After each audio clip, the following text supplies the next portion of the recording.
And welcome to your home. This is your house. Welcome to tonight's regular meeting of the Madera City Council. Today is March 15th, 2023. It is now 6 p.m. The Madera City Council meetings are open to the public. The meeting will also be available for public viewing and participation through Zoom. Members of the public may also observe the live stream meeting on the city's website at www.madera.gov/live. Members of the public may comment on agenda items at the meeting or remotely through an electronic meeting via phone by dialing 669-900-6833, enter ID 840-1595-0427 hashtag. Comments will also be accepted via email at citycouncilpubliccomments@madera.gov or by regular mail at 205 West 4th Street, Madera, California, 93637. This meeting is now called to order. It is now 6 o'clock. Alicia, would you please call the roll? Mayor Garcia? Here. Mayor Pro Tem Mejia? Here. Councilmember Gallegos? Here. Councilmember Rodriguez? Here. Councilmember Montes? Here. Councilmember Evans? Here. And Councilmember Villegas. I'm here. Thank you. Thank you very much, Alicia. Would you all please rise for the invocation led by Pastor Mark Unger, First Baptist Church of Madera. I've got to run as soon as we do the prayer, but I just wanted to congratulate any of you ladies who are getting Women of the Year. God bless you and thank you for all you do. Wish I could stay for that. We thank you, Lord Jesus, for the privilege and for the opportunity to come together tonight and do, I like what Mayor Santos said, to do our business, the business of everyone in the city is a part of it. And we're thankful. We're thankful that we have people here who are more interested in the people than in the politics of the thing. And it's a beautiful thing. And we thank you for those women who are here to be recognized for their contribution to the community.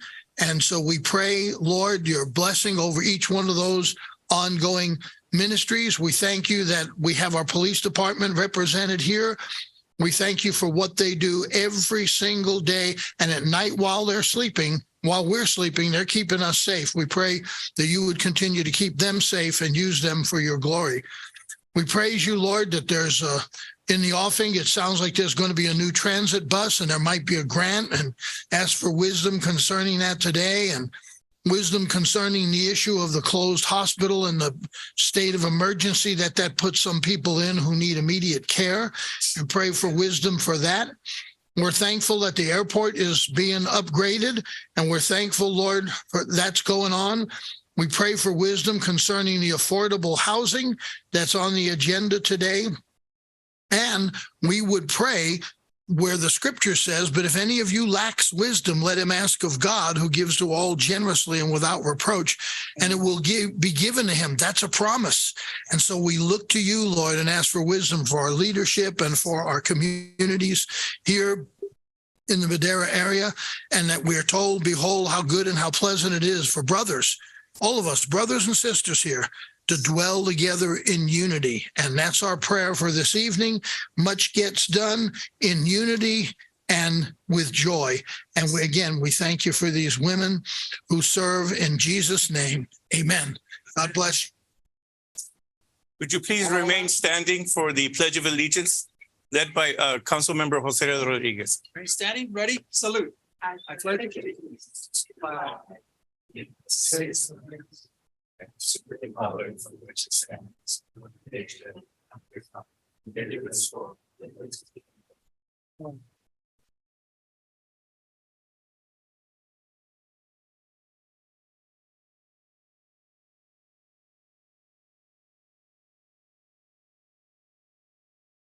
Pastor Unger came prepared tonight. He read half of our agenda already. All righty. We will now move on to the approval of the agenda. I will ask my colleagues, are there any changes or additions to the agenda? Seeing none, I'll accept the motion. I'll move to approve the agenda as presented. Second.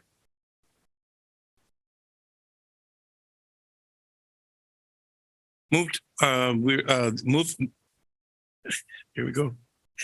Motion to approve the agenda by Councilmember Rodriguez, seconded by Councilmember Montes. Alicia, would you call the roll, please? Councilmember Gallegos, Yes. Councilmember Rodriguez. Yes. Councilmember Montes. Yes. Councilmember Evans, Yes. Mayor Pro Tem Mejia, Yes. Councilmember Villegas, Yes. Mayor Garcia. Yes, Motion passes unanimously. thank you. That's okay.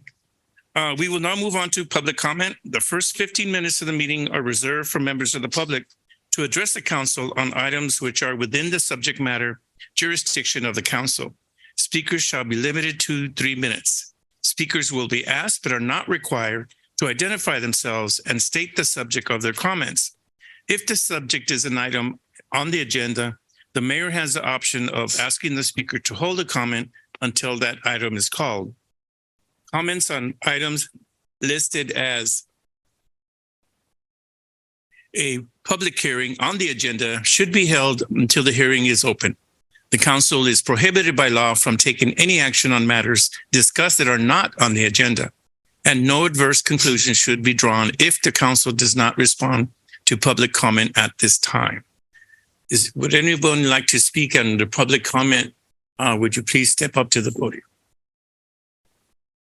Good evening. Thank you. Allow me this 3 minutes. My name is William Mask. I work at Madera Community College. I had recently approached our city council twice about an event for celebrating Dolores Huerta. And I wanted to come back today to say thank you because you turned me down. That 4-3 vote was one of those reassuring votes. I went home that night and my wife asked me if I was okay because I was giggling. I was giggling because people were actually making decisions what was best for Madera. And I think that's worthy of any city council member. They actually did not approve what we were doing at the campus. They approve of it. They just didn't want to go wasting taxpayers' money on it. And I wanted to know from the bottom of my heart that I greatly appreciate that as a lifelong resident of this city. I love it. And I'll die here. I guarantee you I'm dying here. So I was greatly appreciative of that. And then you did exactly what you said you would do. You went out and you beat on doors and you hollered at people. And I'm very happy to tell you that we got more than enough money to have our event. We are going to celebrate Dolores. Our entire community is going to show up. 26 organizations for a job fair and a resource fair for our students to get summer jobs and to get opportunities to learn how organizations here help not only your students, but everyone's students. And that includes all of us, not just Anglos, but Latinos and African Americans, the whole shooting match. That's what the college was made for. And you kind of sort of helped emphasize that to our community. And then they leaked the word and boom, Madera is showing up and showing out. And I can't even begin to tell you how proud I am that you turned us down. So I came to say thank you. I've delivered posters to each of you. The Dolores Huerta posters in English and Espanol. It's the day that I think we should get our children to do. But before that happens, there's a professional like moms. Congratulations. I cherish my mother and my wife. We're going to be celebrating women at the campus on the 23rd from 5 to 7 p.m. You got that poster? One of our very own City Council member, Cici Gallegos, is a member of our panel. Come out and listen to our women. Really, if you want them to learn something in life, your daughters, let them come hear these women. 5 professional women that had obstacles, Latina, an Iranian, an African-American, all of the gamut covered. All of these women are very, very, very successful, and we're going to highlight them on the 23rd. I hope you have a chance to join us. There's also a Zoom. Make your daughters sit down and listen. They don't listen to us all the time. They might listen to these women. I thank you. I can't even begin to tell you how much I thank you. So, I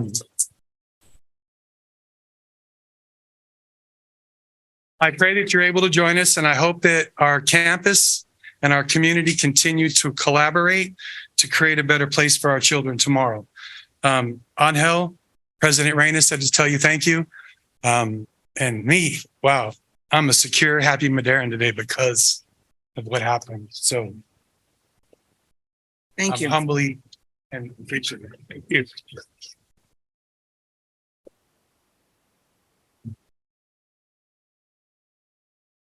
Is there anyone else wishing to make public comment?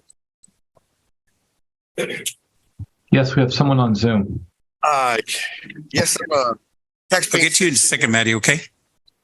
taxpaying citizen here in Madera. I lived in Madera all my life.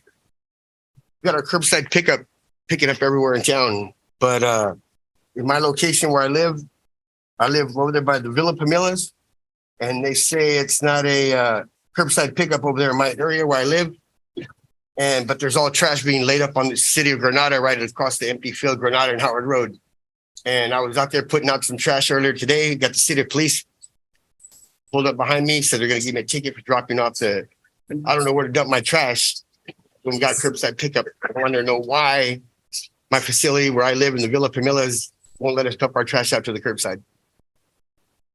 That's all I got to ask today, because they want me to take it to the dump or landfill, but if everybody else in our community is dumping it on the curbside, and I pay my taxes and my bills and my water bill and every trash bill here for the city of Madera, I should be able to dump it outside in the city street line where everybody else is dumping it. If you could give us your contact information, we'll get the information out to you as soon as How possible. do I give you my contact information? Okay. Maddie? Good evening. I hope you can hear me. Yes. Thank you, Mayor. Thank you, council members. Maddie Mendez. I am the executive director of CAPMC, located at 1225 Gill Avenue. This comment is also of gratitude to the council members and to Arnaldo and the city roads department. In winter storms, the roads, we are located on Gill between Pine and Noble.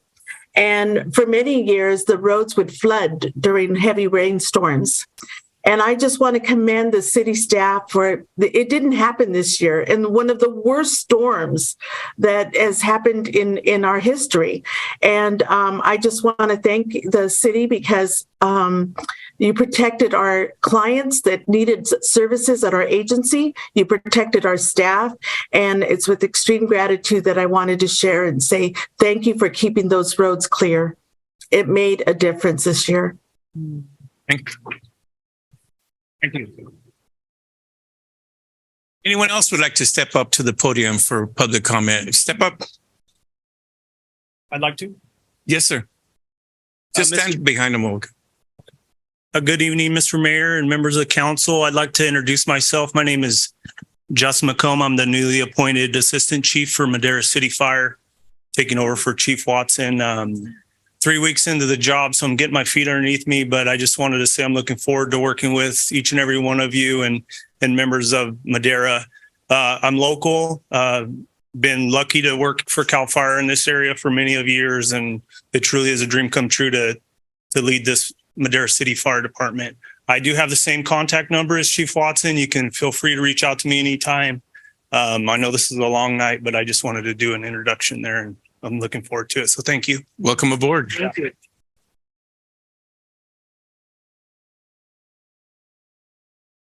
Good evening, everyone. Thank you for being here. My name is Olga Garcia. I am a vice president of the Democratic Club. I'm a member of the Madera Democratic County Club, and I'm also in the grant committee.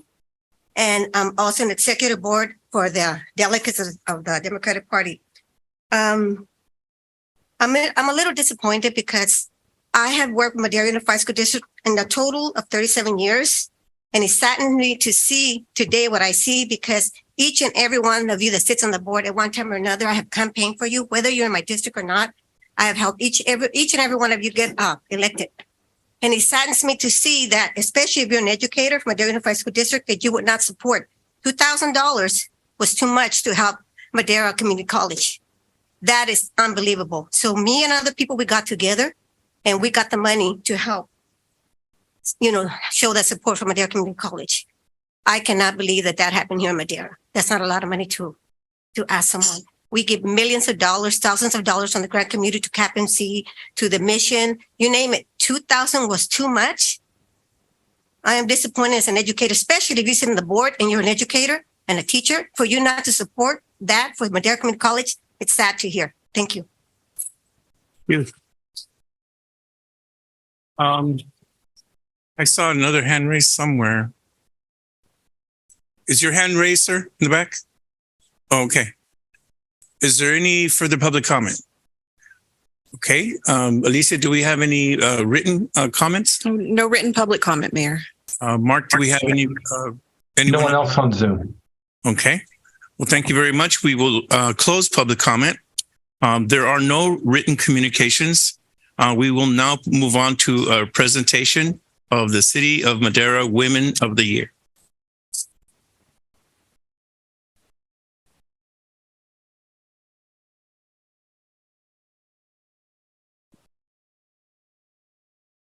Good evening. I will begin in Spanish. Buenas tardes a todos. Gracias por estar aquí el día de hoy. Cada marzo reconocemos el mes de la mujer y es una oportunidad para reconocer a los logros variados de las mujeres a través de la historia y también reflexionar en todo el trabajo que todavía se tiene que hacer para traer equidad a la mujer. En Madera, la concejal Cici Gallegos el año pasado hizo que se celebrara esto aquí en Madera y ahora todos nosotros tenemos la oportunidad de reconocer a una mujer en nuestro distrito. Each March, Americans celebrate National Women's History Month, and it is a chance to recognize women's varied and often under-recognized accomplishments throughout history. But it is also a chance to reflect on all the work that's yet to be done to bring equity to women all over the world. In Madera, Councilwoman Gallegos started this tradition last year to make sure that all of us had the opportunity to recognize someone in our district. And with that, I would like to have her come up here. Each one of us is going to have a turn to recognize someone. Councilwoman Gallegos. Well, good evening, everyone. Before I start, I just want to recognize one person. We have the highest ranking woman in law enforcement in the city of Madera here tonight, and that is Lieutenant Alicia Finnegan. If you want to stand up and just wave, everybody. What an honor the city of Madera has. This great lieutenant is doing great things for us here in our city. But before I start my nomination, I would like to recognize and have the past Women of the Year come up, and they're going to present the new Women of the Year with flowers. So the first one is Debbie Beret. They have to give up their reign today. Then Annette Kwok.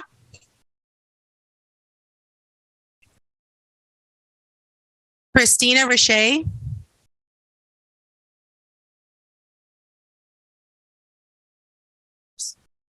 And Candy Telly. The last one is Charlotte Brewer. She is out of state, so she won't be here with us today. So I will start off. I'm District 1, number 1, woohoo. And this woman that I'm going to give the name to in just a minute, I would need at least an hour to tell you everything that she does. But all of us are giving a Woman of the Year, so I've told everybody they only get 3 to 5 minutes, and that's it, because we'll be here all night. So District 1 at this time would like to recognize Kathy Nishimoto, if she would please come up.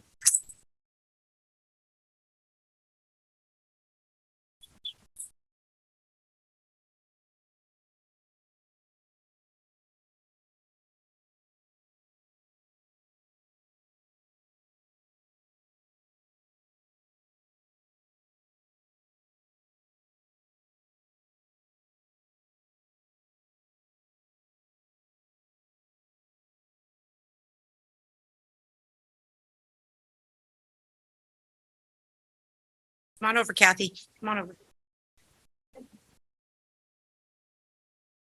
So I want you to stand here and hold your beautiful award while I tell everybody a little bit about Kathy. Kathy is a charter member of Madera Evening Lions, which means she was the one that started Madera Evening Lions. She's a mother of 4 children and a local businesswoman. And if you don't know who she is, she's the Fastway Chicken lady. She volunteers constantly in this community, and she's received many awards to the Madera Evening Lions. She's allowed this club to have their children come to meetings with them. And that was really important because you're taken away from your family to serve this community, and to bring your children was just an awesome idea that she had. She is currently the board of directors for the Campfire, molding and encouraging young women to do wonderful things in this community. And I've seen it firsthand because I've also been a Campfire leader. She started with her daughter's group, Lauren. She's also she was a co-leader for her daughter. She has started many events in Campfire, like Walk, Rock, and Roll, to-go dinners, which are delicious in January, everybody. Man of My Life, father-daughter dance, very important. She's been doing this for over 10 years, and she takes these camper girls and boys now in U.S. Campfire to Adahi to sleep under the stars. Now, I've been a Campfire leader, and let me tell you, Kathy, to sleep under the stars for a week with young people is an adventure and a commendable. Porta potties. She owns, again, Fastway Chicken, and the part that I really she inspires me is that she gives a lot of our young local youth an opportunity, and she mentors them while they work for her. If there's any struggles in schools or any struggles in their life, she's right there giving them a hand. She's always been inspired by her mother, Rosemary, and dear to my heart, Sunny Nishimoto from Bridgestore. All of you probably know or have a connection to Bridgestore, who Sunny used to always be a servant's heart and give to the community. I see that in Kathy, even though she's his daughter-in-law. Man, you would have thought she was his daughter because she's right there doing the same thing he did for many years. She has many mentors like Bill and Brenda Dawson, Kathy and Don Warnock, Carla Gran, Ann and Raul Lozano, Jose and Cynthia Rodriguez, just to name a few. But Kathy's a doer. She's always been asked to do things in the club and in this community. And she's that first person that says yes. And it's really hard to get people to help out nowadays, but you can always count on Kathy. What takes to my heart, and I'm going to end this, is she's soon going to be president of the Lions Club. And she's mentoring now our students, our young people, to have a servant's heart. And we've lost that in this community. We've lost people to volunteer their time and hours to do good. And Kathy is still pushing that and showing students and young people and even adults that she could be on her last leg, and she's there cooking. She's there delivering. And it's all on her own that she does it. And raising 4 children of her own. I think we only have one today in the audience. And we have her husband, Wally Nishimoto, in the audience. And she has her team here from Fastway Chicken and her Lions Club members in the audience. So on behalf of District 1, City Council Gallegos, Kathy Nishimoto, this is a well-deserved Woman of the Year award.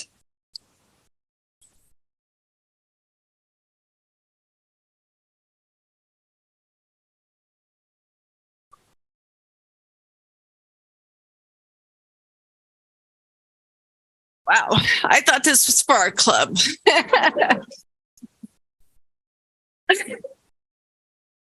Well, surprise. Let me say one thing. Councilwoman Gallegos has to lie to the Women of the Year to get him. They're here just for a surprise. Because if I tell them, they won't come. Because Kathy's another one that doesn't want to be recognized. So please forgive me for those little white lies to get you here. I'm going to try and get through this, but I just got done telling a nurse yesterday. She said, "What an amazing family you have." And I said, "It's because the apple doesn't fall far from the tree." And I'm very proud of my roots. I'm very proud of my trunk. I'm very proud of my branches and all my leaves that surround me every day and help me. Fastway Chicken. Stand up, Monty. I'm not Fastway Chicken. This is Fastway Chicken here. When Sunny said in 1994, "I'm closing Fastway Chicken," I said, "What? You can't do that." And he put the challenge in front of me, and we took it on. 4 years after taking it on, Marty had barely spoke any English, was super shy. And many of you that go in there know she is transformed, and there's been many people that I've been proud to see transform, but I couldn't do it by myself, and I can't do anything by myself. So thank you to everybody here.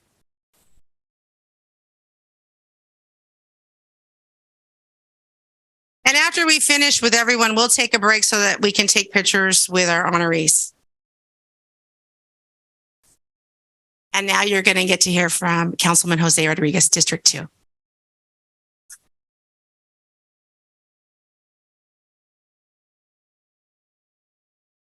Yeah, that fast way chicken sounds good. Seems like Everything sounds good. that'll be our dinner tonight. First of all, let me acknowledge all women, former Women of the Year, because I think all of you have really come to this day, not only to see other women get this award, but I want to recognize you as well. So maybe a round of applause for you guys. All right. So my district's Woman of the Year is none other than Maddie Mendez. And Maddie Mendez, also known as Maddie Ibarra, and that's Ibarra with the Y, is from Ridley, California. Early in her childhood, Maddie learned the value of hard work, working alongside her parents and siblings as farmers on their ranch. From picking grapes to milking cows, Maddie understood the importance of family structure and collaboration to achieve daily tasks. This same motivation and desire to help her family and others within the community would later transcend in her current role as a director of the Community Action Partnership of Madera County, which is also known as CAPMC. Maddie's parents understood the importance of education and gave her the confidence to pursue her academic career, enabling this remarkable woman to do great things. I haven't encountered a person with so much passion for assisting those with the most needs, more specifically the unhoused. Maddie and her team have undertaken several programs from the ground up to help with the crisis facing our state and local communities. She, alongside partners such as the Housing Authority of the City of Madera, Madera County Social Services, Public Health, Madera County Food Bank, and other stakeholders, put together temporary housing for the unhoused at our Pomona Ranch. The point-in-time count that she and her team put together annually speaks volumes of her passion. Every year, this fantastic organization will go out of the way to ensure that everyone is accounted for. Visiting the riverbed and touching those in most need are blessed to have such a champion for their cause. Maddie's involvement with the rescue mission and key partners have opened doors that help expand the capacity for the unhoused. She is a critical partner in helping low to moderate income families find affordable housing within our community. I can be here all night long just talking about the projects and her involvement with their community, but now I will recognize my district's Woman of the Year, and that's Maddie Ibarra Mendez. Thank you for your dedication and your commitment to this community. And I understand that she has a daughter here, so we're going to present that. What?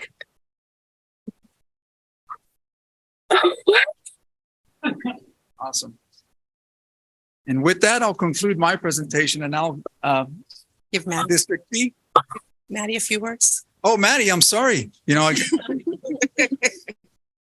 I think you may want to say something. You look like you're surprised.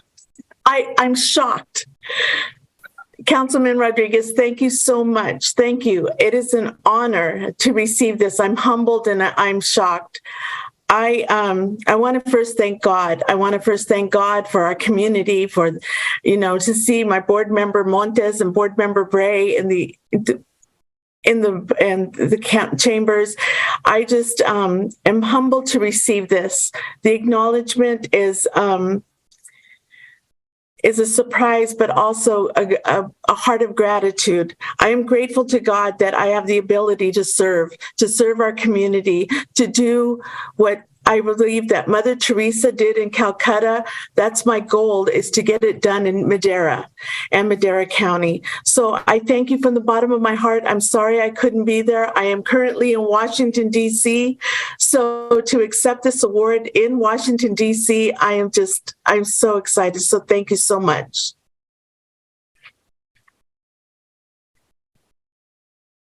And so, Maddie, full disclosure, I will say this, that, I do know of all the great things you do around our community, but the one thing I didn't know is I didn't know where you were from. So I took it upon myself to search you. And I came across this Facebook interview that Oh, no. had done for you. And this is where I learned about the Ibarra with the Y. You were very specific about, identifying yourself, Ibarra with the Y, again from Reedley. Yes. Growing up in Reedley, and that was great to know about you. So again, not much about the past, but it's good to know. And when we're presenting these awards, it's good that people know who you really are and where you come from and your roots. So thank you with that. If I could just add, Jesse Chavez, the executive director of the mission, and myself, we live like within a half a mile of each other in Sanger. And I always say to Jesse, who knew that two children that worked in the fields in Reedley would someday be executive directors serving the homeless in Madera? Awesome. Who knew?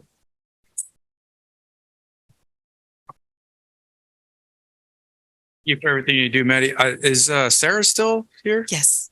Can we get you up here so that we can show Maddie the flowers and stuff that we got? And so she can I don't see think you. she can see the camera. Yeah, so that way you can make sure you get them, okay? They don't pull a switcheroo on you.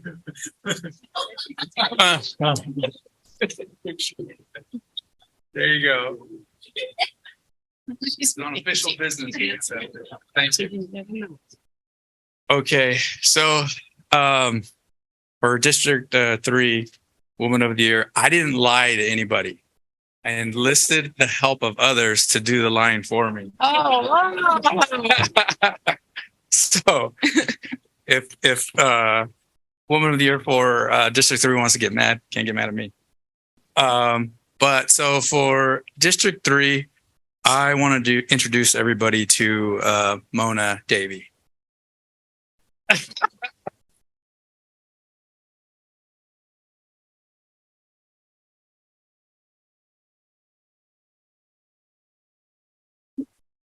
So I'm not as good off the cuff as Councilmember Gallegos. So I'm going to read a little bit. But so I chose Mona because she's very involved in the community.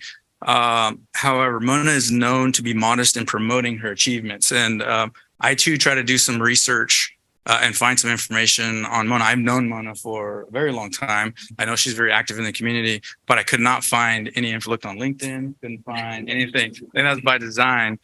Yeah, very private, so I apologize. But Mona has been described as a consummate volunteer for the community of Madera.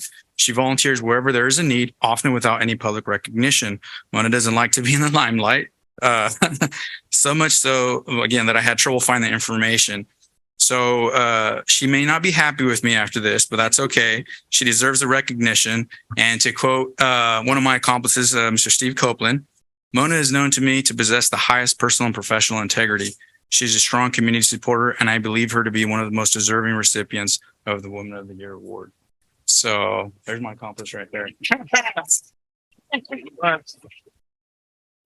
So Mona did grow up in Madera. Her occupation has been assistant vice president and branch manager for Union Bank for the last 12 years. Mona has divided her time between her work, family, and volunteering in the community. Her volunteer time is spent as president of the board of the Madera Downtown Association, as board member, right? President and board member, as board member of the Madera County Workforce Investment Corporation, right? Forgot about that one. Volunteer for the Old Timers Day Parade, as a member of the Elks Lodge 1918, and as a volunteer for the Madera Athletic Booster Club. And she advocates for Madera. She's actually come to this body. She's not afraid to come and advocate for what she thinks is right. She was very integral in bringing the crow abatement program here to this body, advocated for dollars, which she did receive. So she wears many hats. She's highly deserving of this recognition, and it is my pleasure to recognize her as this year's District 3 Woman of the Year. Thank you.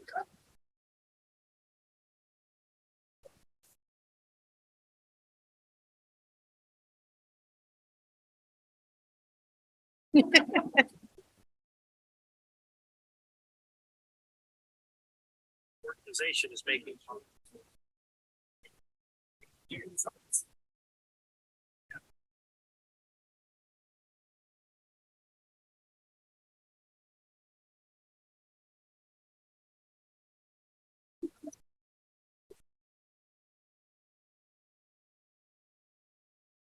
Really shocked and surprised. I had no idea. I normally do my volunteer work in different areas of Madera, and I normally do my volunteer work out of the kindness of my heart because I love Madera and because I support Madera. My kids grow up here, I've grown up here, and that's why I do it. No recognition, I do it because I like to do it. So thank you.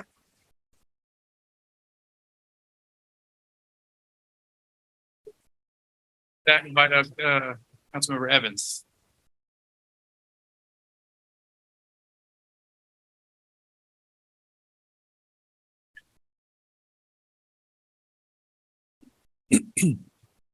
Blessings each and every one of you here tonight. I am so honored to stand here before you, to be able to say happy Woman of the Year to each and every one of you. To the mothers here, I salute you. And to the women from yesteryear and to the women of today, I thank you so very much. I am here from District 4. And for me, my Woman of the Year is Mrs. Lucy Salazar.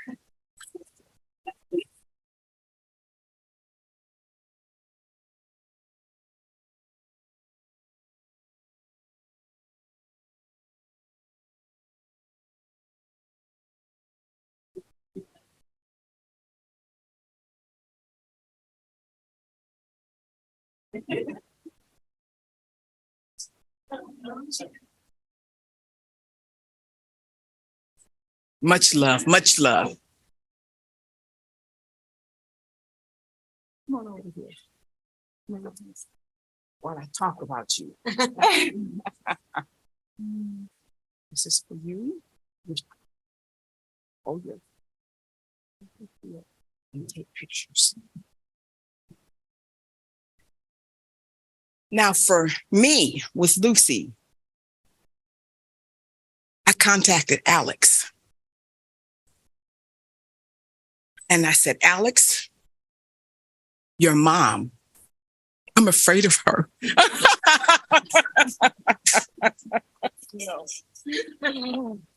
I contacted her at the office and I said, she says, Lucy Salazar. And I said, hi, is this Lucy? She said, I said it was. I said, hi, Lucy, this is Councilwoman Evans. She says, oh, hi. Hey. So, but anyway, I went on to just kind of give her a little thing, about what was going on. And in order for me to really know who she was, I had to call Alex. He loves his mother. And I understand. I really do. So let me give you a little information that I was blessed with. I have 3 pieces of paper that I'm going to condense into one about this fantastic lady right here. So it says Lucy Salazar. She has been a resident of Madera since 1985 for over 40 years. She has raised 4 beautiful children. Is it Elena? And Alex both, not small business, big business. Okay, that's me. Angelica, thank you for your service, an Army veteran. Adam, a Fresno State alumni. Lucy was born in the Central Valley, and she came here and she raised her children at Madera Unified School District. She lost her husband in 2001, and she continued to live here, and she raised all of her beautiful children. In 2018, she decided to run for the Madera Unified School District Area 5 trustee. And guess what happened? She won. Yay. She's also a member of the faculty, the bond, finance, what is this, DELAC?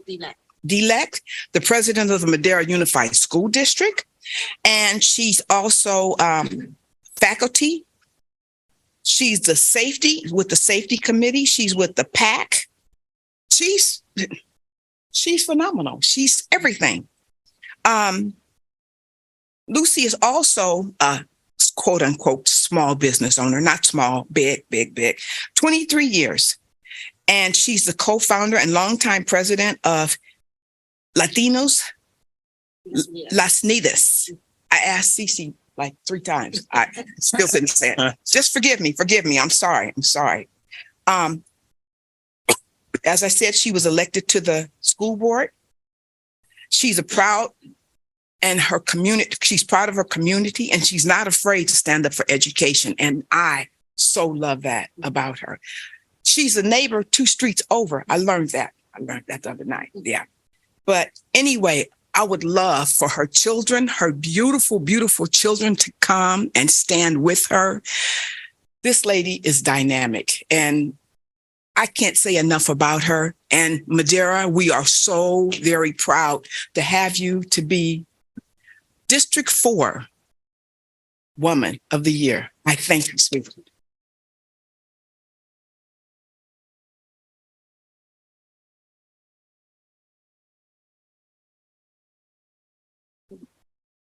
If I could invite my grandsons, Eliseo, Matthew, and Avelino. I have my son-in-law, and some of my Latinos are here, and other friends as well.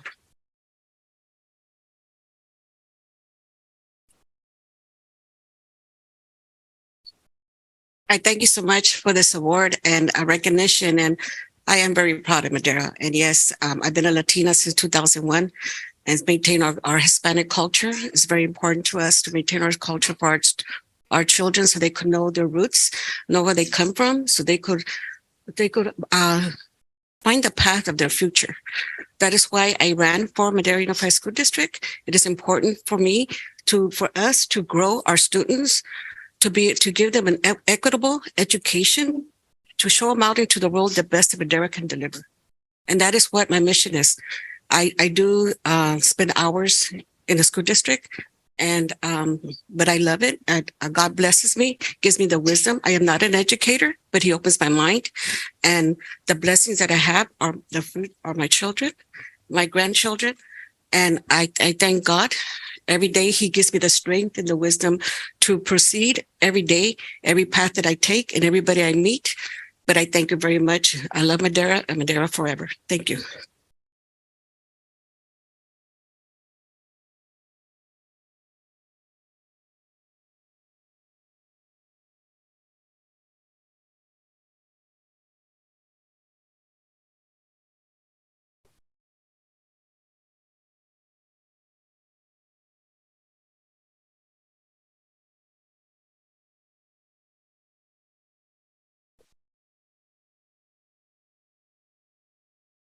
And I would like to bring up Mayor Pro Tem Mejia for District 5.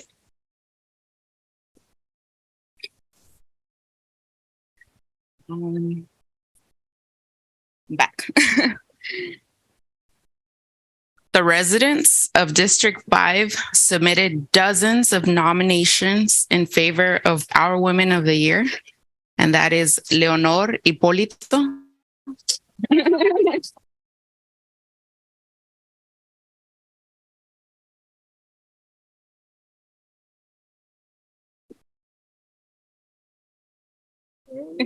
I didn't want to put my fingerprints on it. Okay. I had the pleasure of meeting Leonor more than a decade ago when I was a reporter for the Madera Tribune. When I met Leonor, she was teaching a young group of children in our local library. I remember they were learning about the value of having manners and the importance of preserving their native language, as well as about business. I was highly impressed with the drive that Leonor showed and can attest to her commitment to our community. Fast forward to 2023, and Pequeños Empresarios, the nonprofit she founded, and its graduates are also testament of the excellent work that Mrs. Leonor Hipólito has accomplished in Madera. But don't just take it from me. These are only a few of the words of the dozens of nominations that the constituents of District 5 submitted. Jesus Jimenez says, I nominate Leonor Hipólito because she has been a leader who has never left this project. And now it has many great tools for young people. Fatigue, disappointment, lack of support, and many other things have been part of Leonor's path to achieve this great victory with this project, but she never gave up. And today, we see the results, and that is her greatest proof of her triumph. She is a woman entrepreneur. Oh, I'm sorry. Next is Rosendo Nunez. He said, she is a woman entrepreneur with a vision for future entrepreneurs, and she empowers the people around her, as we can see today. The world needs more women like Leonor Hipólito. Delfina Arenas said, Leonor Hipólito is a woman who cares about the well-being of our children so that they are good young people. She always contributes to what they need without expecting anything in return. She is an example of a mother, a great example of a mother. For all of this, it is an honor and a privilege to recognize Leonor Hipólito as our Woman of the Year for District 5. And también quiero hacer un resumen brevemente de lo que dije. Yo dije que conocí a Leonor Hipólito hace más de una década cuando yo era reportera. Cuando la conocí, ella estaba enseñando a un grupo de pequeños en nuestra biblioteca local. Yo me acuerdo que ellos estaban aprendiendo acerca del valor de tener una buena educación, la importancia de preservar su idioma y también estaban aprendiendo sobre los negocios. A mí me impresionó mucho Leonor y yo sé que el trabajo que ella hizo en ese entonces lo hemos estado viendo todos y todos somos testigos de su triunfo a través de pequeños empresarios. Muchas personas en el Distrito 5, decenas de personas entregaron nominaciones para elegirla a ella como nuestra mujer del año, y quiero compartirles solo una de las de tantas palabras que dijeron a favor de Leonor. La señora Delfina Arenas dijo, yo nomino a Leonor Hipólito porque ella es una mujer que se preocupa por el bienestar de nuestros hijos para que sean jóvenes de bien y siempre aporta para el que lo necesita sin esperar nada a cambio. Ella es un buen ejemplo de una madre. El señor Jesús Jiménez dijo, nomino a Leonor Hipólito porque ella ha sido toda una líder, nunca ha dejado este proyecto y tiene muchas herramientas buenas para los jóvenes. Ella ha sufrido cansancio, decepción, falta de apoyo y muchas cosas más, pero este triunfo, el proyecto de pequeños empresarios, lo cual ella fundó, es la mayor prueba de su triunfo. El señor Rosendo Núñez dijo, Leonor Hipólito es una emprendedora con visión y ella empodera a las personas que la rodean. El mundo necesita más mujeres como Leonor Hipólito. Gracias por venir.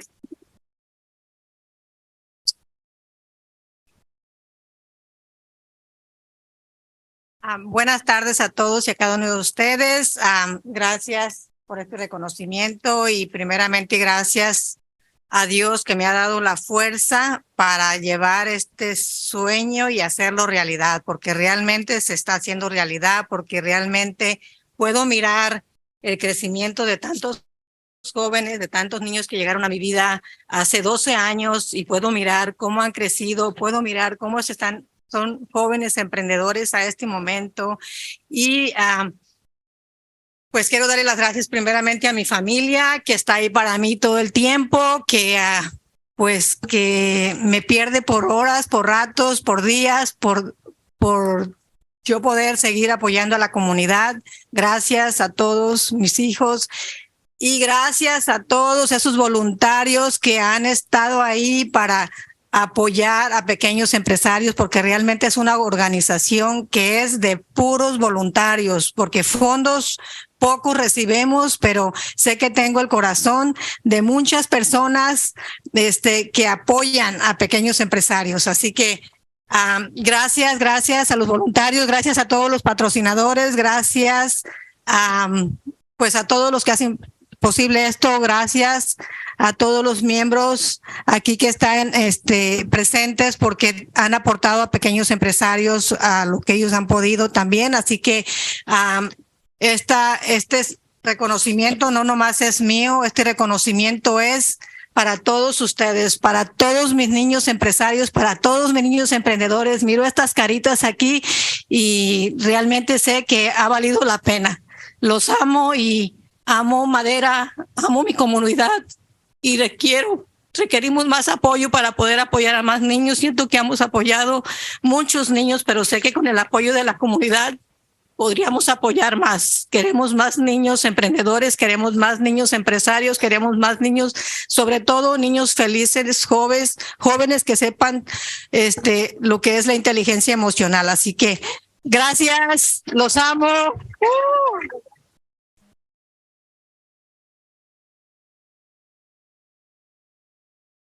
Gracias. Una foto.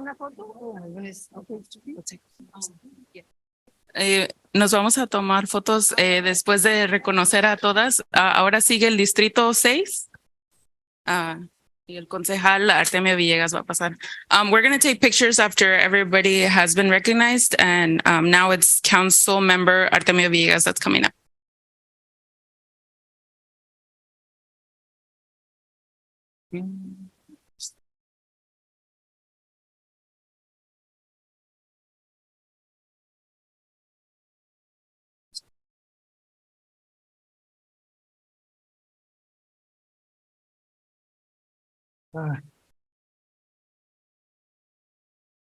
Good evening, everybody. I was looking for somebody. I couldn't find somebody until this morning. So the lady I'm going to introduce to you, that dominated the Woman of the Year, is now very well known by some people, maybe by not so many. Maybe only in the District 6 and the South, Knox Street and Olive, some around in that area. This lady is have a childcare babysitting when somebody need to go to work and need to have a childcare for the children because mother and father had to work. So I remember back in the 80s, I lived with my mom many years ago, me and my mom. And a lot of people know, they know me, they know my mom, and they say, well, I need childcare because I got to go to work. Farm worker people, any people, there was one teacher lady at that time, they have 3 children. Sometimes 3 children had to be babysitted by my mom. Sometimes there were 7. So I know this is a hard job too, when you have to leave your children by somebody and you have to go to work because you need to work. And sometimes the father and the mother work. So, and where is your children is going to be? You got to leave it with somebody you trust, right? So this lady does what she's doing it legally. Her name is Matilde Villafán de Maravilla.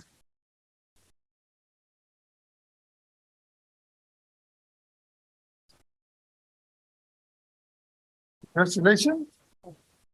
We not have any plate for you right now. We're going to make it for you, certificate, something. This is the flowers. I believe in St. Patrick's Day, so Patricio. No, really? So, really? Good luck. And I want you to express something what you're doing in your business. You can do it in Spanish if you want. Buenas tardes. Soy la señora Matilde Maravilla. Soy proveedora de cuidado infantil por 7 años.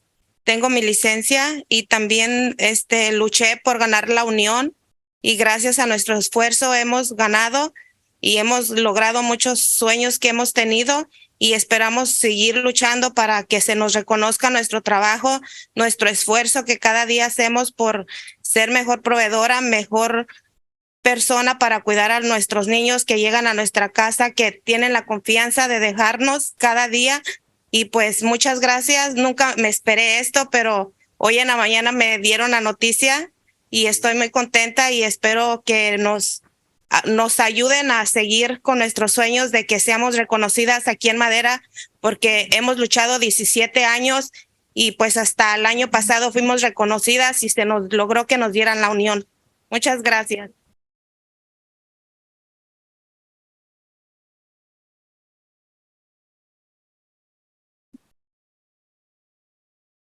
Thank you, everyone. Now I'm going to introduce with you guys the mayor.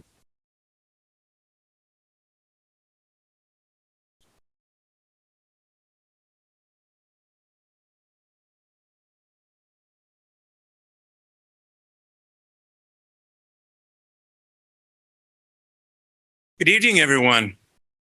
It's always a delight to see so many people here at City Hall, coming and commingling and just having discussions and presentations of all kinds. I want to congratulate all the Women of the Year, past and present. I also want to give a heartfelt thanks to women, period, whether they're mothers or not, that contribute to Madera, because that's very important. Without that, we can't do it. We can't do it alone. So a heartfelt thanks to all of you. Now, I'm going to make an executive decision because, as you heard the pastor earlier, he was talking about we have a lot of important business, and including the hospital, Madera Community Hospital. And so I'm going to do mine. I'm going to shorten it up, and I'm going to allow that so that you can all do your pictures and you can talk amongst each other. I'm not going to take that away at all. What I've done is I've shortened my part. So I was talking to my wife, and she's always the boss, telling me exactly what to do and what to say. And and then she says, a couple of years ago, she says, I want you to meet a wonderful woman. And I go, Martha, everybody you meet is wonderful. Everyone is full of sweetness and light. And she goes, no, really, this woman is fantastic. She works with me over there at Madera Unified School District. So he introduced me to her, and I found out it was true. She is humble, graceful, treats everyone that she knows with dignity and respect. And I know that we talk a lot about our kids nowadays, that they don't say hello, yes, sir, yes, ma'am. But I have faith that we will get to that point again. And she is one of those people. When you meet her, you will know.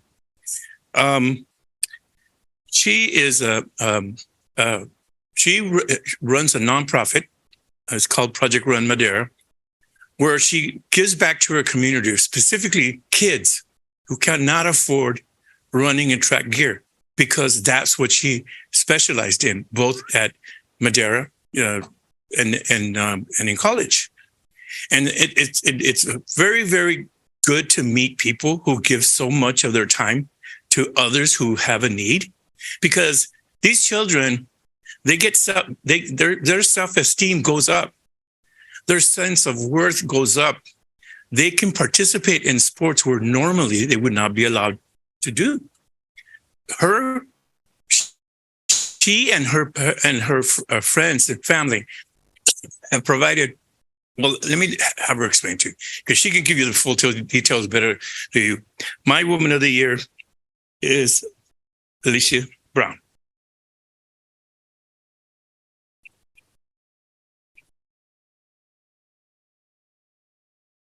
And she has her assistant with her.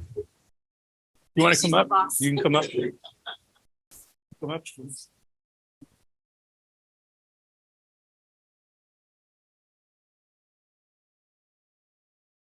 You can hold this. Unless you're going to hold the bacon. No, it takes a village, right? Yes. I didn't anticipate speaking. Thank you for this honor. Everything I do is always been about the kids and the youth, and so It continues to be. I do appreciate the recognition. Project Run Madera is a dream come true for me. And just to see the differences that I can make, that we can make in the nonprofit in the lives of these youth, it's amazing. We have our gear giveaway coming up on Monday, and we'll be serving 400 middle school and high school track athletes. Girls will be receiving sports bras, running shorts, running shorts, and running shoes. And guys will be receiving running shirts and running shoes. Thank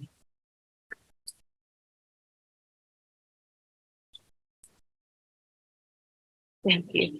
In the past, we were able to serve 300. So I think we're doing what we're supposed to be doing. We're getting more kids out, and hopefully that'll get them to college. And so it's really, it's just an honor. It's really just an honor.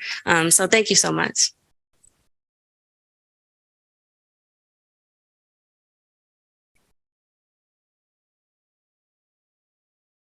At this time, I would like to thank everybody here for coming out tonight and my past Women of the Year for presenting flowers. Let's give them a last round of applause. And right now, if I can get all the Women of the Year recipients up in front to take a picture with the council members, please.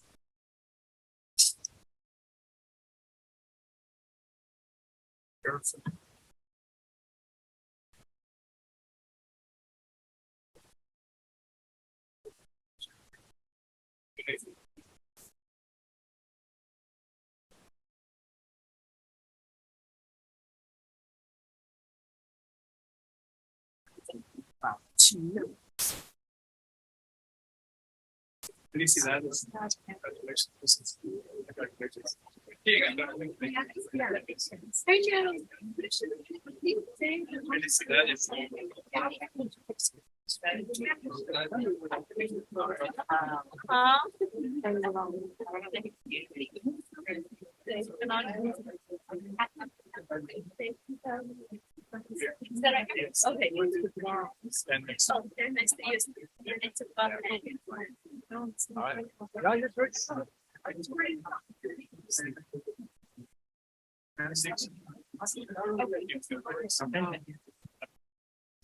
That's Montez.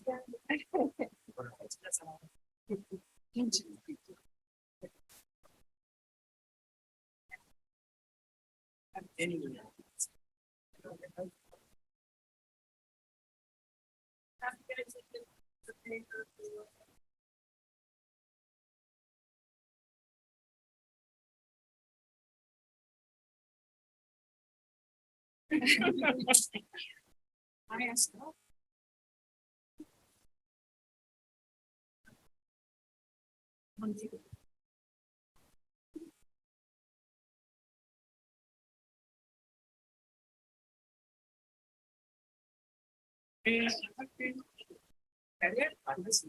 Okay. Take some pictures. Maddie, we're going to miss you for those pictures. We'll get it when you come back. Yeah.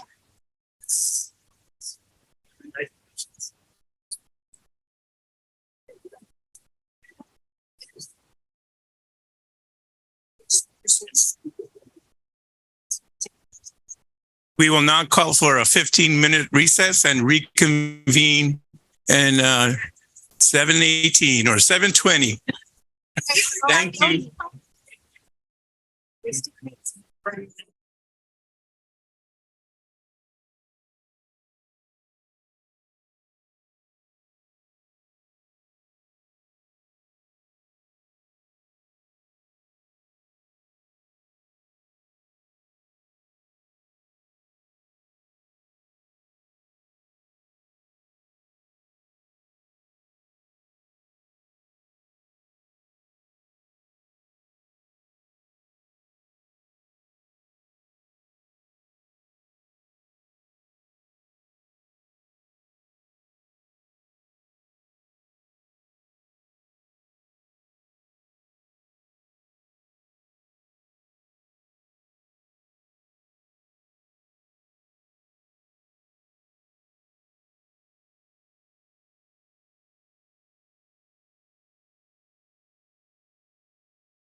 You want to close the doors?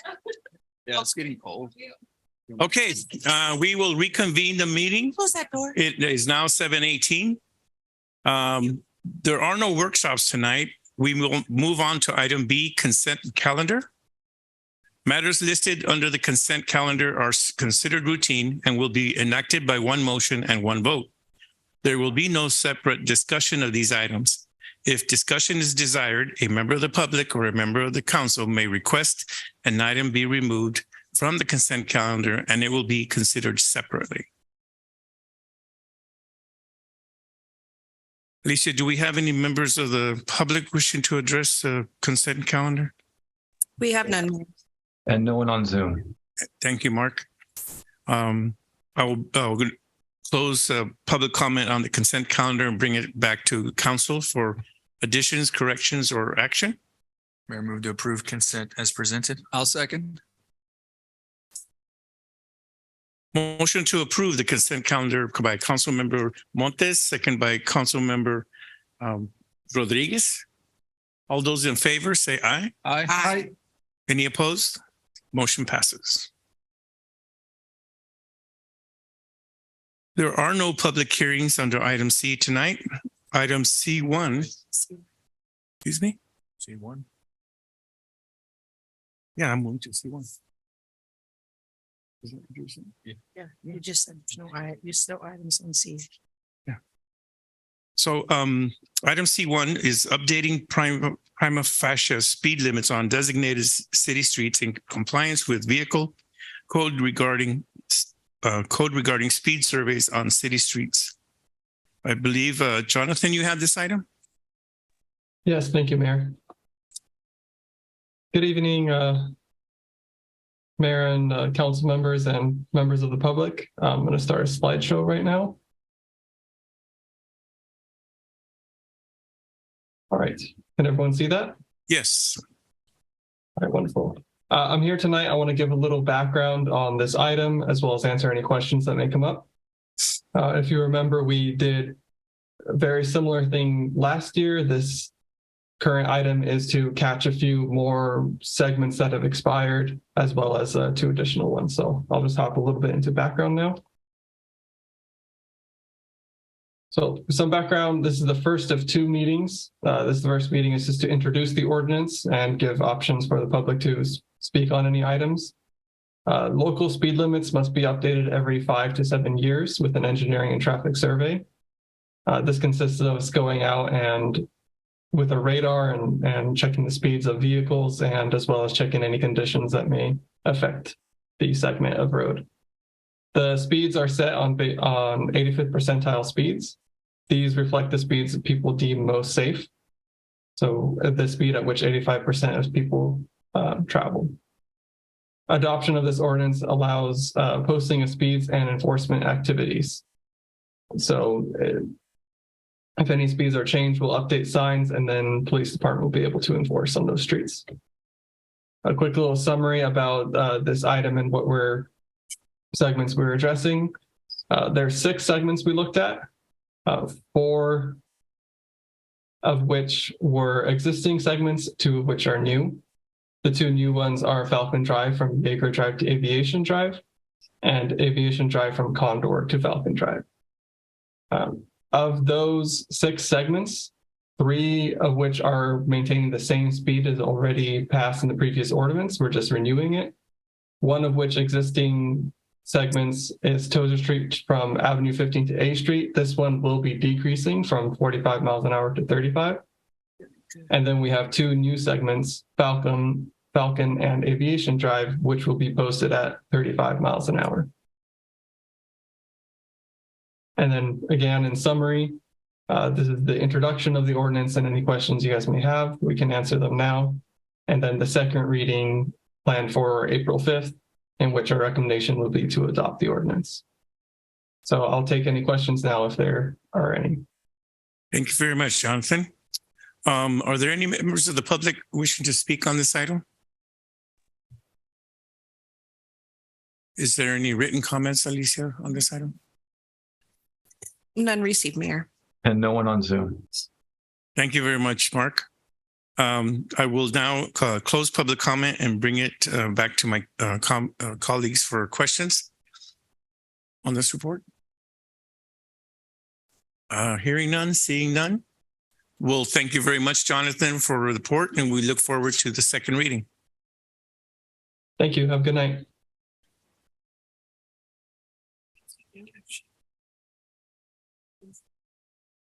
Okay, let me back up. I will ask for a motion from my colleagues to introduce the ordinance for our next meeting. I so move to approve C1 as presented. Second. it. Motion to approve C1 by Councilwoman Gallegos, second by Councilmember Villegas.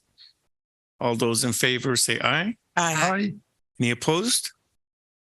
Motion passes. Thank you very much.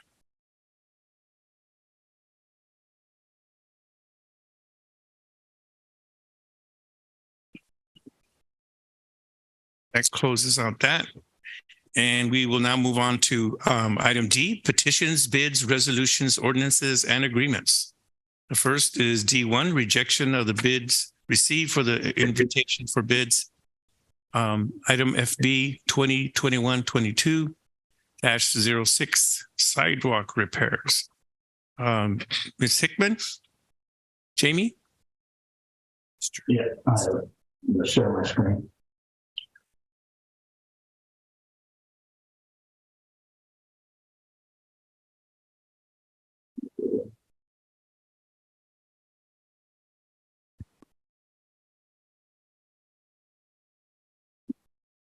Are you guys able to see that? Yes. Yes. Good evening, Mayor and City Council. Tonight's item is to request to reject bids for IFB 2021-22-06 sidewalk repair at various east side Madera location using CDBG funds and approve city staff to complete the project. A little background. On July 21st, 2021, Council approved a CDBG subrecipient agreement for $500,000 with the city. The funds are to be used to repair existing sidewalk east of the railroad tracks at Gateway Avenue.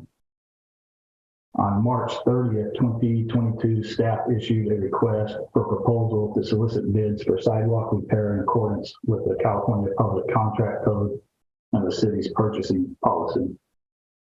On April 29th, 2022, the city received one bid from FED Vanguard Construction Inc. in the amount of $1,927,558. This is a cost comparison of what the city estimated the cost would be for the sidewalk repairs. And to the right is FED Vanguard's cost estimate, which you can see is quite high. Jamie, could you adjust the screen so it's a little larger? And okay, yeah. So yeah, the FPD Vanguard is their cost is way exceeds what the city expected it should be.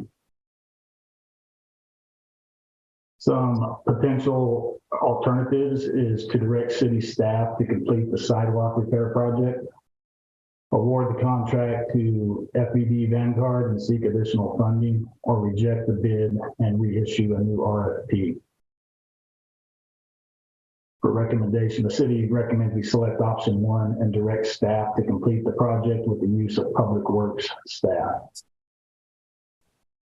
Financial impact would be staff would only use the $500,000 granted by the city from CDBG funds, and work done would not exceed $500,000, so there would be no extra cost to the city. And that concludes this presentation. thank you, Jamie. I will open up public comment. If anyone wants to have a discussion regarding this item on public comment, please step up. Seeing none, do we have any written comment, Alicia? No written public comment, Mayor. And no one on Zoom. Thank you, Mark. I will now close public comment and bring it back to my colleagues for questions and discussion. Councilmember Montes. Yeah, thank you, Jamie, for that report. And it sounds like we have capacity to do that, and I don't know if this is strictly a question for you, But with that $500,000, is that can that only be allocated to like material costs, or is that something that maybe we can buy equipment to make it easier or more efficient, so we can do projects like this easier in the future? Yeah. Go ahead. Who wants to answer? I don't know if that's Hilda, Jamie, or Arnold. No, I can answer that. It can only be used for time and material, so no equipment can be purchased with it. Okay, so time and material. Okay. Yeah. Any further comments? If not, I will ask my colleagues for a motion. Mr. Mayor, I'll move that we approve item D1. Second. Motion to approve item D1 by Councilmember Rodriguez, second by Councilmember Villegas. All those in favor, say aye. Aye. Any opposed? Motion thanks. Motion passes. Thank you very much, Jamie. Thank you. We will move on to item D2, which is a one-year contract extension with Bradley Engineering, Inc. for consultation services related to the airport and approval of adjusted and Sergio, do you have this item? Yes. Come aboard. Okay.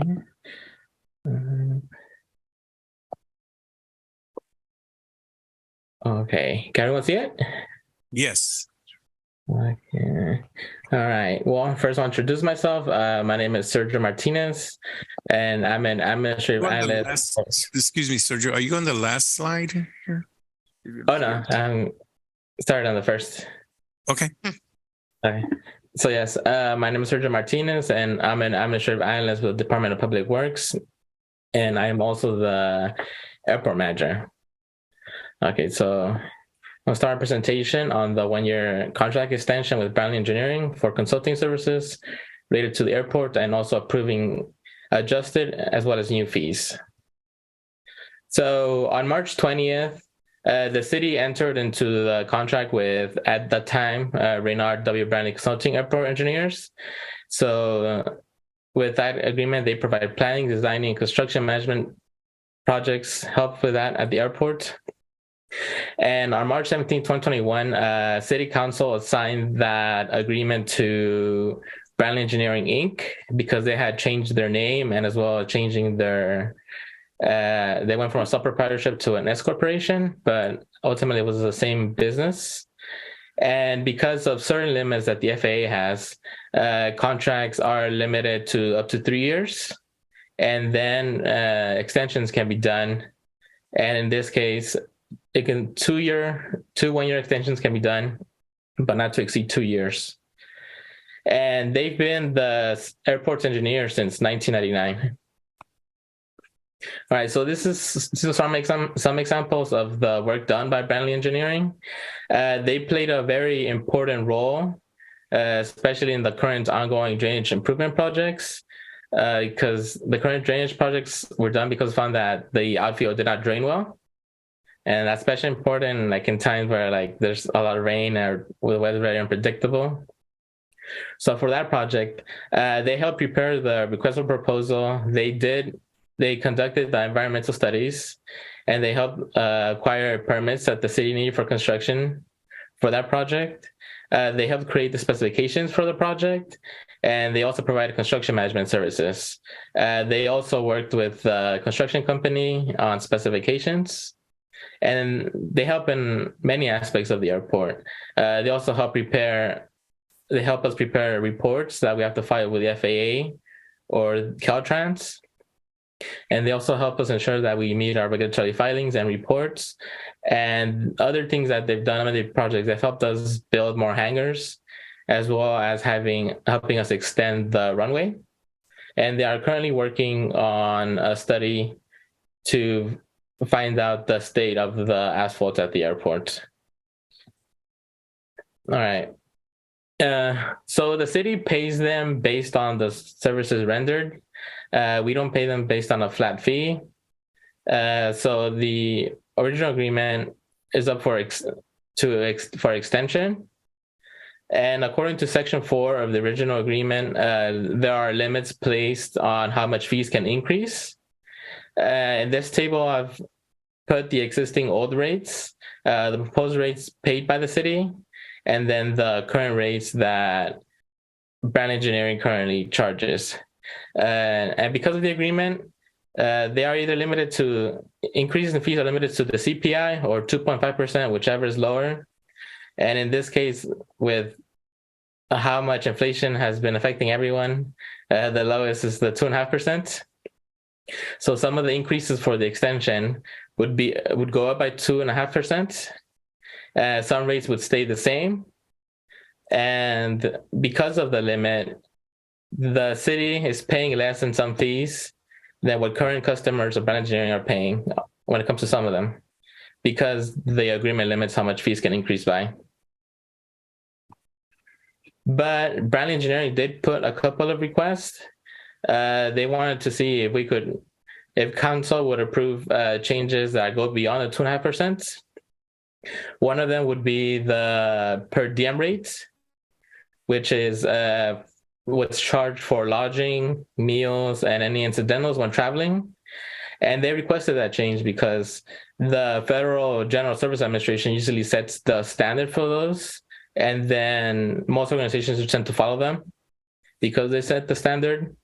And then the other rate that they said that they're requesting to increase by higher than the 2.5% is vehicle rentals, because that rate, again, the standard is usually set by the IRS. So that's what part of we're asking council to let those fees increase by more than 2.5%, because usually organizations follow the standards set by the GSA and the IRS. And we were also asking council to approve rates for 2 new positions that didn't exist when the original agreement was signed, and there's no equivalent to them. Okay, so the recommendation would be to pass the resolution to approve the agreement extension for 1 year and approve the increase in fees and the pay for new positions.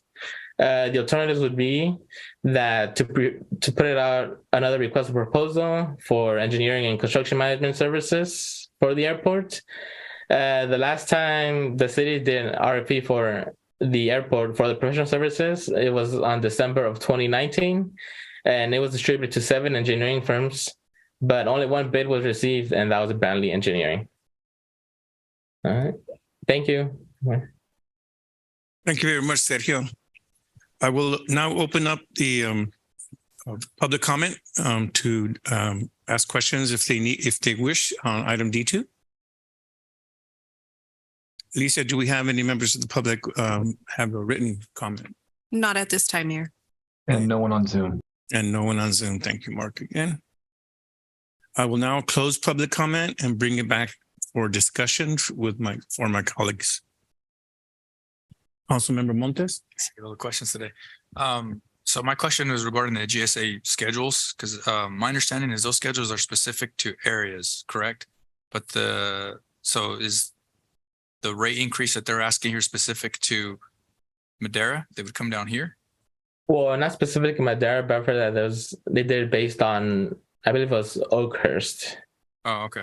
All right. That addresses my question. Thank you. Anyone else? With that, I'll move to approve D2. Second. Motion to approve item D2 by Councilmember Montes, second by Councilwoman Gallegos. All those in favor say aye. Aye. Aye. Any opposed? Motion passes. Thank you very much for that presentation, Sergio. All right, thank you. We will now open up item D3, amendment to extend consulting services agreement for hearing office services for David Austin. Mr. Rodriguez. Good evening, Mayor and Council members. The item before you this evening is a request to extend a contract with the city's hearing officer, David Austin, for 1 year. For some background, around a year and a half ago, the city did issue, it was an RFP to bring on a hearing officer. Prior to this RFP, the city was very fortunate that David Austin, who was ultimately selected to continue his services with the city, volunteered for 6 years as the city's hearing officer. In those 6 years, David Austin was not compensated for any of his time or his travels. He did it on a volunteer basis. When the city issued an RFP back in November of 21, that RFP was shared. We attempted to solicit some applications. David Austin was ultimately selected. That item came before the council. It was a 1-year agreement. Staff this evening is proposing to continue the agreement with David Austin for 1 year. In terms of some of his duties, he is required to prepare, come for the admin hearing. He reviews the case documentation or prior to the meeting. He conducts the hearings. He gathers testimony and evidence from both city staff and the appellants, which are typically property owners. For example, if someone has an abandoned vehicle, a lot of code enforcement cases. And then he ultimately prepares written determinations of the hearing. For some additional background, during the COVID-19 pandemic, the city continued with its code enforcement action. However, we did become a little more lenient in terms of issuing fines. We did the same thing for water citations. We are now commencing again to issue infractions. So the city continued to issue notices, just reminding people to not waste water. Again, we know that COVID was very difficult for a lot of people financially. And so we were not issuing infractions in terms of fines. There were warnings. We are now going to continue with fines. If we do receive an appeal of that fine, that would go before David Austin as a hearing officer. Those typically, the water related violations typically are the most time consuming. And that's probably the kind of type of appeals that are most common. The second most common are obviously code enforcement. Obviously, the goal with code enforcement is not to issue fines. It's to gain compliance. The goal of the city is not to try to generate revenue. It's just to simply bring people into compliance with our local ordinances. At the time, the city council had allocated $25,000 for a contract with David Austin. To date, he's only billed us $2,735. So again, this is not a moneymaker for the city. I'll be candid. I think David spends more on insurance than he does in terms of, or it's probably pretty close in comparison to what he generates. This is not a money-making gig. This is relatively minor. At this time, staff is not proposing to increase the budget of $25,000. So this would be out of the same pot that was already allocated, that has been unspent. City staff is simply requesting to extend his agreement for an additional year. This would be year 2 of the agreement, which is permitted by the original agreement. So with that being said, city staff recommends that David Austin's contract be continued for 1 year. Thank you, Mayor and council members. Thank you. I will now open public comment under item D3. Is there anyone wishing to speak on this item or ask questions? Seeing none. Lisa, do we have any public comment in written form? Not at this time, Mayor. And no one on Zoom. Thank you very much. I will now close public comment and bring back item D3 to my colleagues for questions and additions. Seeing none, then I will ask for a motion on item D3. I move to approve item D3. Second.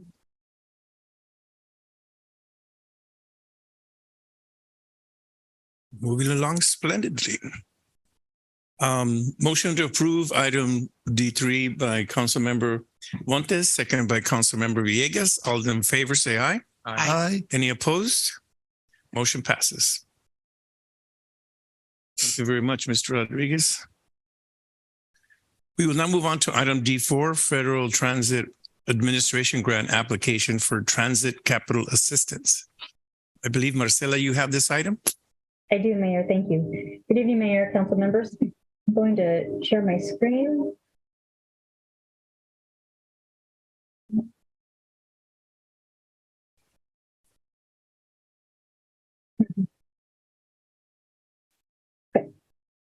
This item tonight is for the Federal Transit Administration grant application for transit capital assistance for Section 5307 funds. A little bit of background. On September 24th, 2020, the city was awarded just over $6.4 million through the FTA Section 5307 CARES Act grant for operation assistance and preventative maintenance. Of the awarded grant, over $5.8 million was allocated towards operation assistance, and $554,359 was funded towards preventative maintenance. However, as of the last financial report, submitted to the FTA for the 2023 Q1 report period, the city has a remaining unobligated CARES Act balance of just over $1 million. The city utilizes FTA Section 5307 funds for transit operational expenses.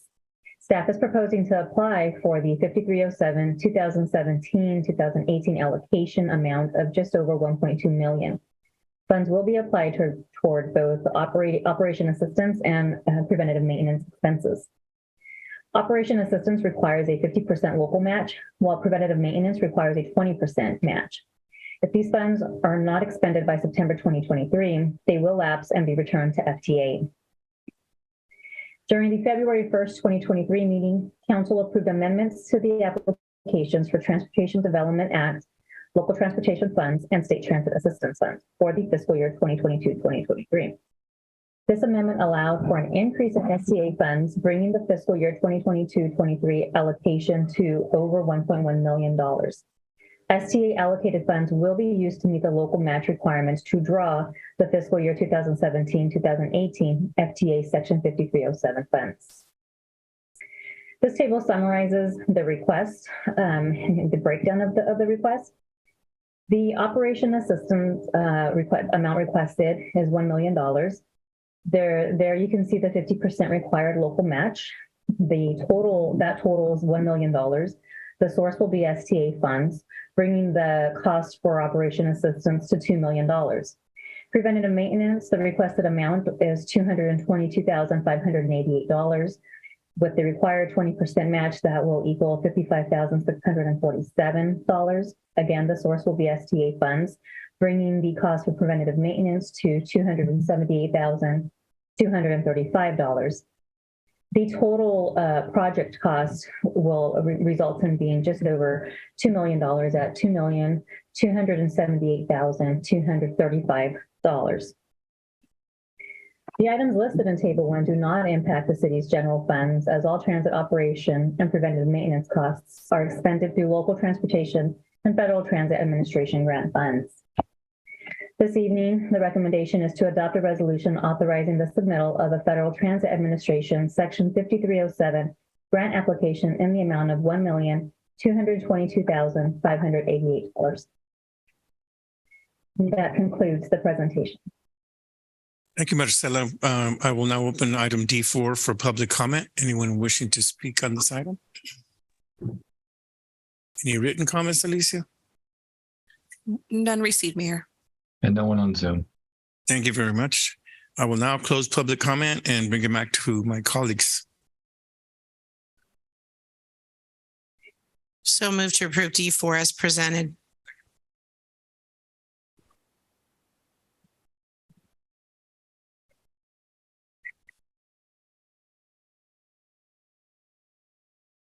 Motion to approve item D4 by Councilwoman Gallegos, second by Councilmember Montes. All those in favor, say aye. Aye. Aye. Any opposed? Motion passes. Thank you very much, Marcela. Thank you. We will now move on to item D5, Department of Housing and Community Development, Affordable Housing and Sustainable Communities Programs, Subordination Agreements for Esperanza Village. I believe you also have this item, Marcela? I do, Mayor. Thank you. Share my screen again.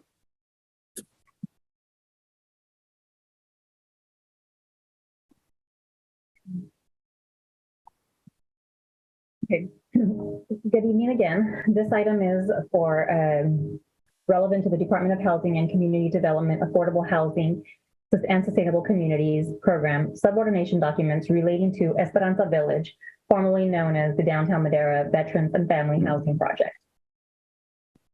So a little bit of background on this item. HCD and Downtown Madera Housing Associates entered into various loan documents for the Esperanza Village project in roughly July 2020. The city, along with Madera Opportunities for Resident Enrichment Services, Inc., partnered with DMHA. The subordination agreement recorded on July 28, 2020 includes the city grant in the amount of $946,000 to Moores. It should be noted that this grant was provided to Moores from the City of Madera successor agency. The San Joaquin Air Pollution Control District grant in the amount of $539,151 granted to the city. On February 8, 2023, Council approved the modification agreement to allow secondary funding sources to fund loans and convert to permanent financing.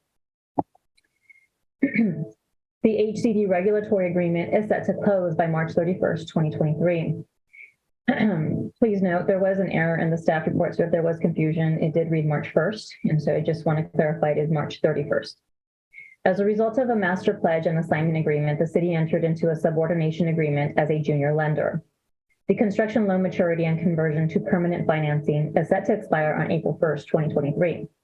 HCD requires subordination of junior lenders. To effectuate the HCD regulatory agreement between HCD and the borrower, DMHA, HCD requires that new subordination agreements be executed by the city. The recommendation tonight is that Council adopt a resolution authorizing execution of subordination documents in conformance with AHSC regulatory agreement between HCD and the Downtown Madera Housing Associates, a California limited partnership relating to the Esperanza Village project. That concludes my presentation. Thank you very much, Marcela. I will now open it up for public comment from the public to comment on this item. Seeing none, Alicia, is there any public in written form? None received, Mayor. And no one on Zoom. Thank you very much. I will now close public comment on this item and bring it back for discussion and a motion from my colleagues.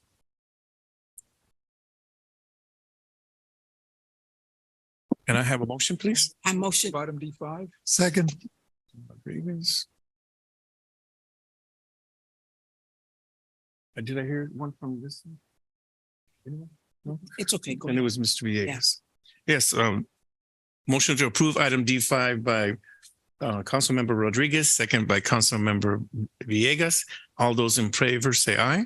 Aye. Any noes? I abstain. So it's one abstention, Alicia? That's correct, Mayor. Okay. Do you need a roll call for that, or do we just?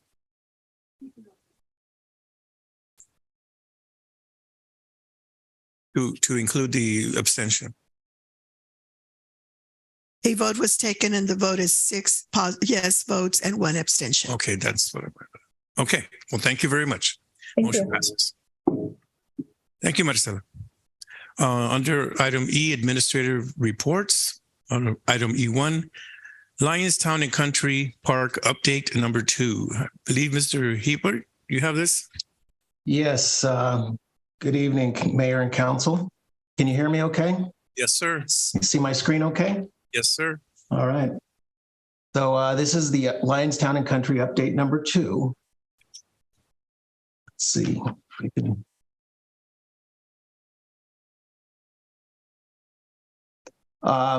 If you recall, we presented this on October 19th, 2022 during a regular council meeting to give an update on an informational report on the trail system and the conditions and commensurate rehabilitation plans. There was no action requested at that time. Once again, we're presenting on the system conditions and rehabilitation plans. The trail is made of decomposed granite. Decomposed granite is common and popular material. Some of the good things about it, it can be compacted. It creates firm and permeable surfaces. So the bad things is that foot traffic results in a lack of solid surfacing. There's a lot of maintenance that requires a lot of refill. There's poor drainage from uneven and solid surfacing. Here's some of the recent pictures of the trail, and you can see it doesn't look very inviting. Here's some more pictures after some rain. And again, I think we all can agree that the trail's in need of some TLC. As far as the discussion, in 2020, we did an estimate of probable construction costs for the trail. This was done in conjunction with my staff in engineering, and some of the things that we went into that estimate was clearing and grubbing, subgrade preparation, and install of asphalt, concrete, and striping. The estimated cost at that time was $772,820. This was tracked as a capital improvement project, PK 00071. There was no funding for this at that time. Since then, we've had a number of efforts to secure funding. As you know, we submitted a request through Congressman Jim Costa's office for through the Housing and Urban Development Appropriations Community Project for $850,000. This funding was not awarded. This year, we still haven't lost sight of this goal to find funding. And some of the grant applications that we're applying for is the Recreational Trails Program, which will be submitted on or before June 15th, 2023. Will be submitting a grant, which will include this through the Clean California Local Grant Program, Cycle 2, and that's due April 28th of this year. We have also made a request through Senator Dianne Feinstein's office, and this request was submitted March 10th of this year. This was discussed during a meeting on March 2nd with Assemblymember Esmeralda Soria, and we identified the repairs that are needed along with some other projects. One of the things that we're having trouble with, there's some strict guidelines when we do apply for these grants, and some of the things that they look for are census tract verification. In a lot of the grants, they're looking for underserved communities are a priority. There's sometimes match clauses. There's acquisition or development of new project types is sometimes a requirement, and we have to justify. We have repair or improvement projects that require extensive justification, at times are less competitive overall. When we do submit for these grants, it's not guaranteed that we'll win and we won't, or that we'll get funding. Our original estimate in 2020, as mentioned earlier, was $772,820. If you take into consideration an escalation in prices for labor, materials, and assuming a 3% increase for over the 3 years, plus an additional 10% in contingencies, estimated costs in today's market would be estimated at approximately $926,611. This report is submitted for City Council consideration of options in the pursuit of funding for Lions Town and Country Park Trail System conditions and rehabilitation plan. I will propose there's alternatives to be considered for, we're submitting this for council discussion. And that's the end of my presentation. Thank you, Joseph. I will now open this item up for discussion by the public under public comment. Is there any public comment regarding the options available or your opinions on the options available? Okay. Do we have anyone on written form, Alicia? No written public comment, Mayor. And no one on Zoom. Alrighty. I will now close public comment and bring it back to my colleagues for discussion and questions.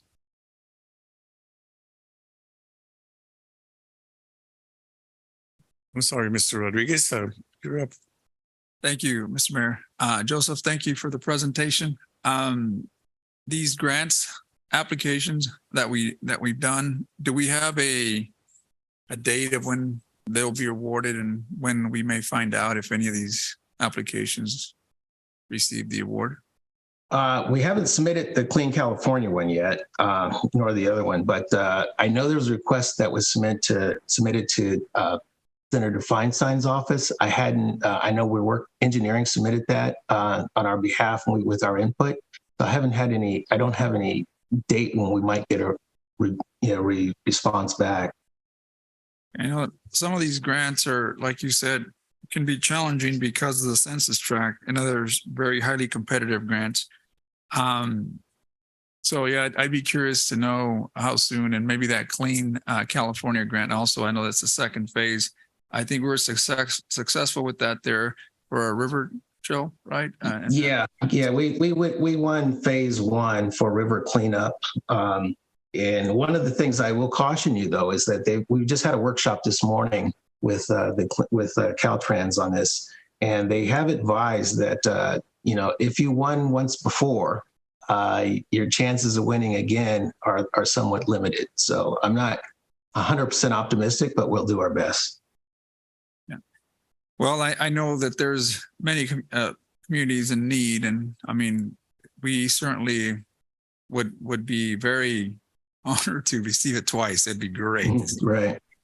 But I do understand. I would still encourage this council to continue to seek for funding. Hopefully my colleagues feel the same way after looking at those pictures. Although it's defined by census tracts, this is a community park, not necessarily specific to a certain census, but really all of Madera. And I think if you go out there and see the demographics that partake in the activities in the park, you would say that it's not only a specific census tract, but all of the city of Madera and outskirts of Madera as well. So I hope we can find additional funding. Certainly the cost is going up.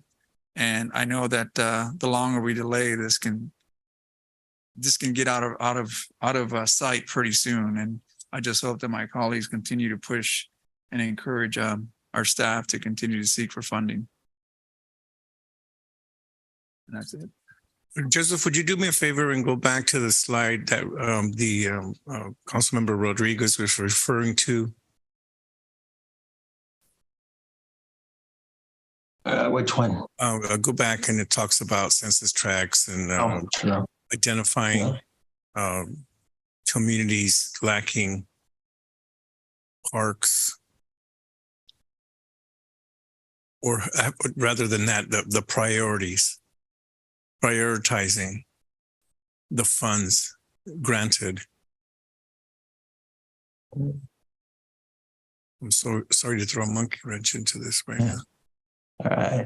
Yeah, for some reason my computer stopped sharing. Yeah, I know what slide it is. Can you see my screen at all? No, it's dark. Yeah, it's dark on my end too. Hold on. Well, because I'm pretty sure we're going to move on with the options and approve the options here. But looking at the funding, maybe if we went under the underserved communities grant funding, and then we bring that up, that might give us some breathing room for other areas that are not included in priority funding. So I wanted to ask you about that. Joe, I pulled it up on my end. Yeah, I see it. Yeah, for some reason it was not showing up on mine anymore. Go back to the mayor's request. Mayor, I believe it's this slide. This one. Yeah. Okay. The funding opportunities have strict guidelines and eligible project types. Right. So it goes under one item, as Mr. Rodriguez said, was census tract. Another is underserved communities a priority. And so I was going to ask questions regarding that. If we can dig into those grant funds, that might help us out with Town and Country. And so anyway, I just want to add that as an option. And I know Parks and Recreation and your staff will be looking at all this. So if we could just make it an inclusion there, I think the city will be well served. Councilmember Montes. Yeah, thank you, Mayor. So thank you for the presentation, Joe. So it sounds like you guys are moving forward with the two grant applications, right? So were you looking for any other specific, and then the ask to Senator Feinstein's office, were you looking for other ideas, or were you just looking to kind of get council's affirmation that this is still a priority for us? Both. if you have some other ideas, but we have not, I just want, I guess really the overall purpose is if you have any other ideas, we could use the help. But we haven't lost the line of sight on this project as well. It's important to my staff as well. So we just want to make that note. Okay. Thank you. Councilwoman Gallegos. Thank you, Mayor Garcia. Joseph, I think we have a community member that's just down the road who owns a processing of almonds, who's offered to help maintain Town and Country Park. Maybe if we approach him financially and show him our trail, he'd be willing to donate some funds, and maybe we can rally this community to get some funds in from both Lions Club, because it's Lions Town and Country Park, and probably pulling some funds through that avenue. Great. That's it. Thank you. All right. Thank you. Councilmember Rodriguez.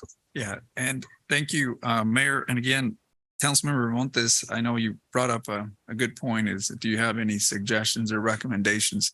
I've had that recommendation for a long period of time, and that's cannabis, right? So I just hope that we can speed the process and hopefully utilize some of those funds as we promised that we would, to try to help some of our community parks, whether it be Lions Town and Country or any other park within our community. But I know that those funds can certainly be used for that capacity. So I hope that we see light soon, and we may be able to utilize that.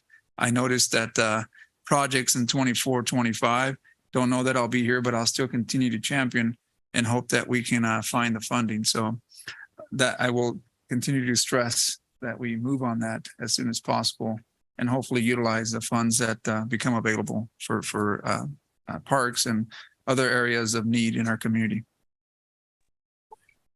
Okay, seeing no questions, I'll bring it back to my colleagues for a motion. Do you need a motion on this? No. No? Okay, no, this is an informational item. So we were simply looking for feedback from council and just to make sure that we're on the right path still. And we also want to remind the community and council, to use one of Joe's phrases, we haven't lost,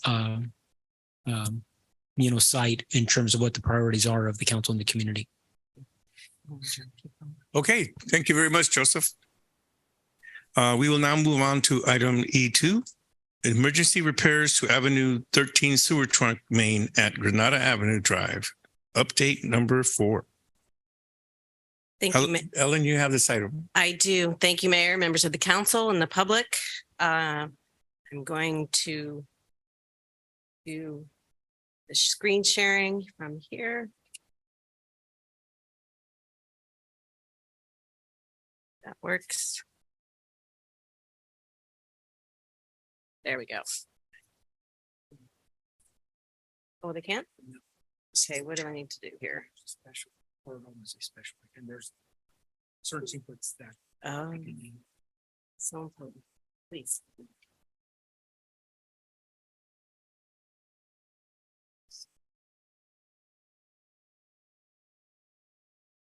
Yeah.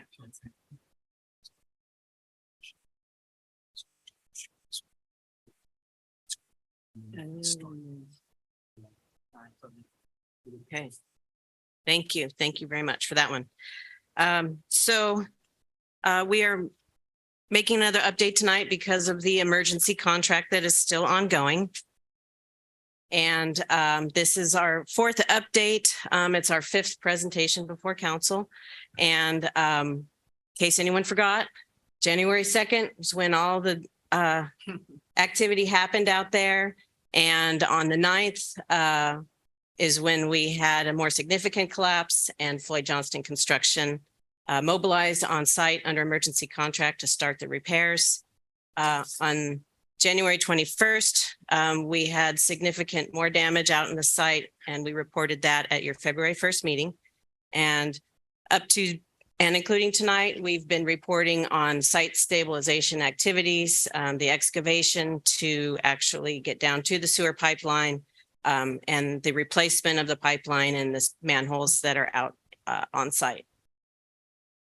At the last report, I presented this graphic showing what areas of the pipeline have been completed and what had not yet been completed. We were making great progress coming down to the end of the underground activities with just on the west end, I'm sorry, on the east end, a small piece of pipe and the manhole still to be constructed. Updating from that report, the pipeline has been finished. And with the replacement of the 27 with a 30-inch pipe.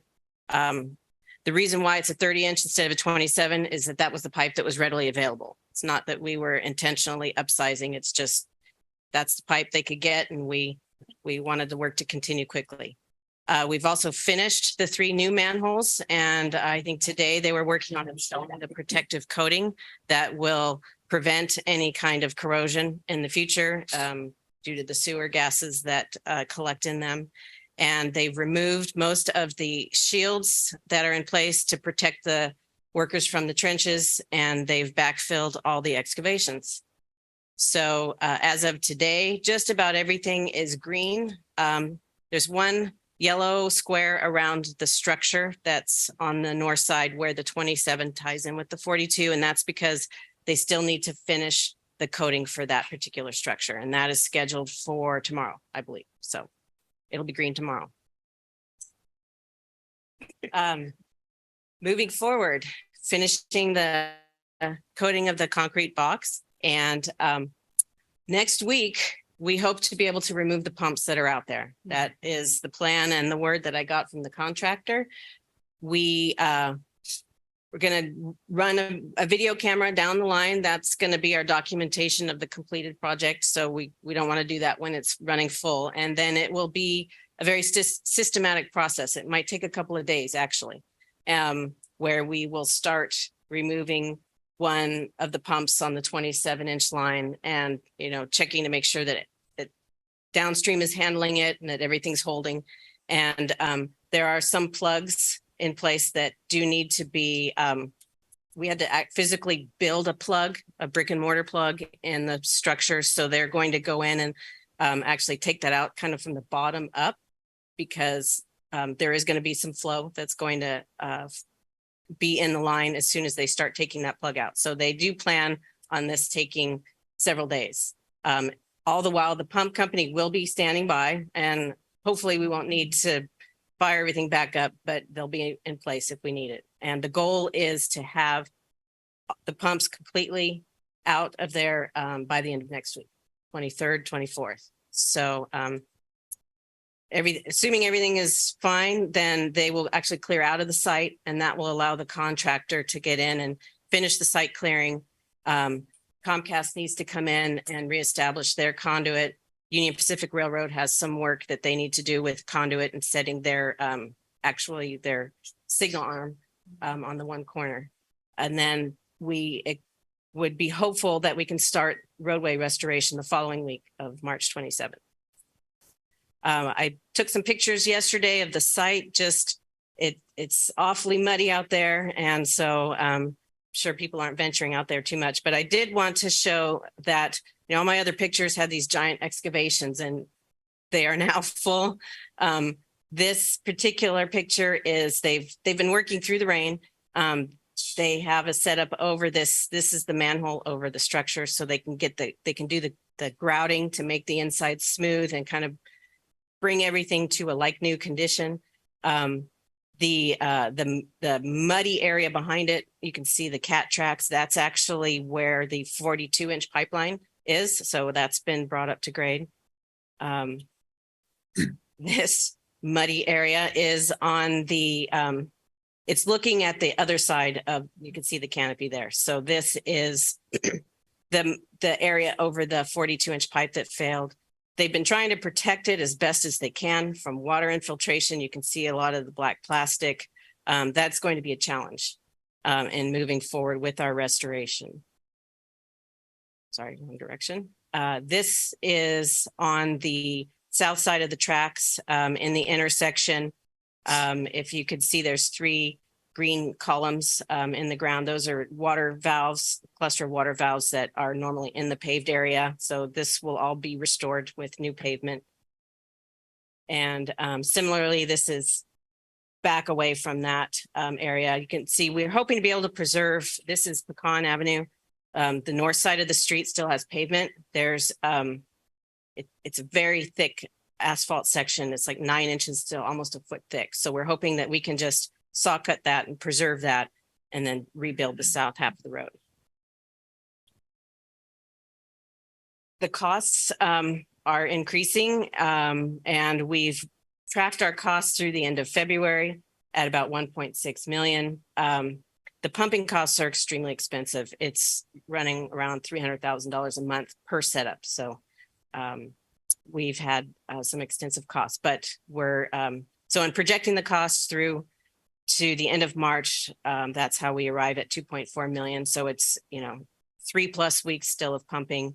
We're evaluating, we have our geotechnical engineers evaluating the situation with the wet soil out there. And there might be some treatments, perhaps a geotextile fabric that you can actually place below your asphalt and base rock that will help stabilize that wet material so that when it does dry out, it doesn't translate back up and cause problems in the asphalt or on the surface of it. And everything is being designed to handle all the truck traffic that's out there too. So that is some reports that we're getting from them this week, and we will know what those costs are. We might have to weigh, do we let it dry out for a few more days or weeks, or is the cost worth it to get in there and just keep moving?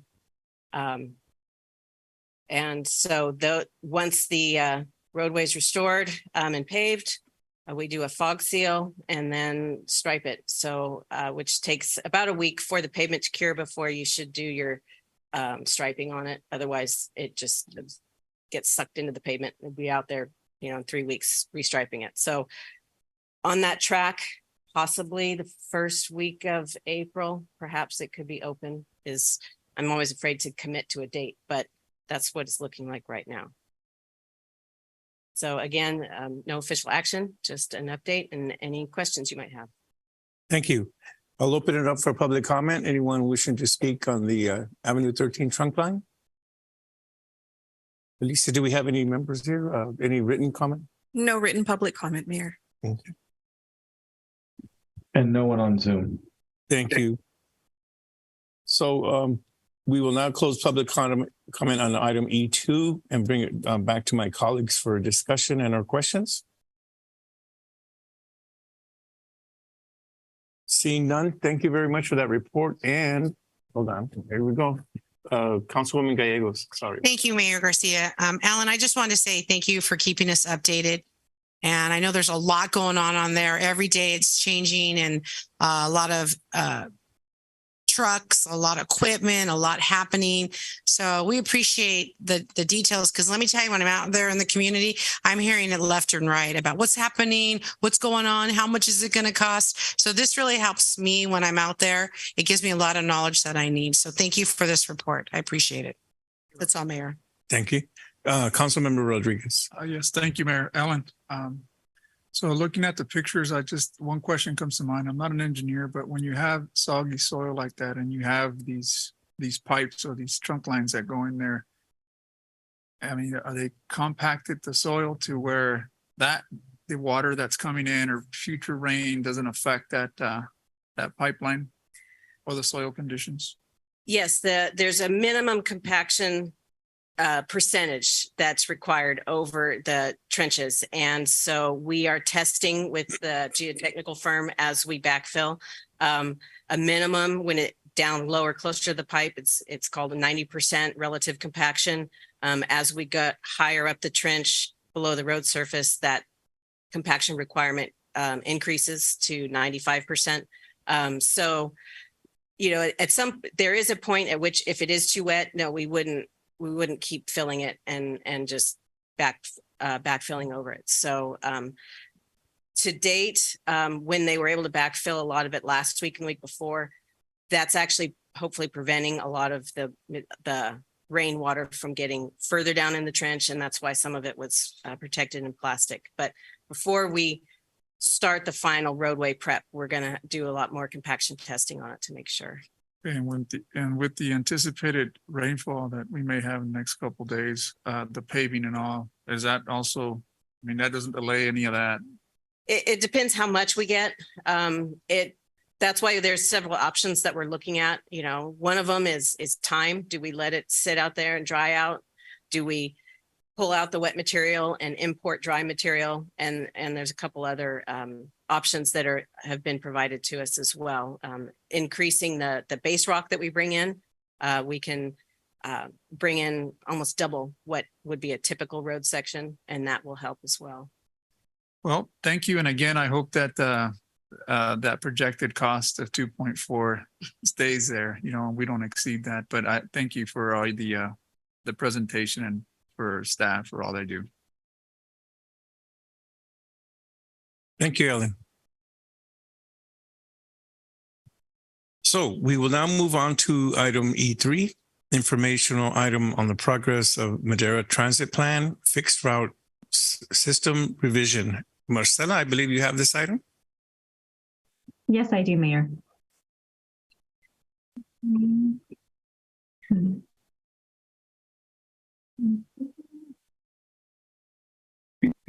Okay, good evening. This is an informational item on the progress of the Madera Transit Plan fixed route system revision for phase 2. Some history on the item. During the April 21st, 2021 council meeting, WSP, USA Inc., our consultant, was awarded the service agreement valued at $100,000 for developing the Madera Transit Plan service assessment. Phase 1 of the project concluded with the following deliverables adopted by Council on September 21st, 2022.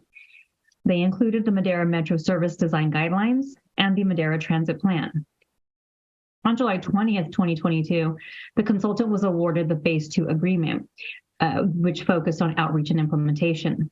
On March 1st, 2023, Council adopted Amendment Number 1 to this agreement, referenced as Network Implementation. Amendment Number 1 allows for the development of implementation strategies for Madera Metro's newly designed fixed route system, as well as extension of the Phase 2 agreement term through July 30th, 2023. The public outreach has been completed.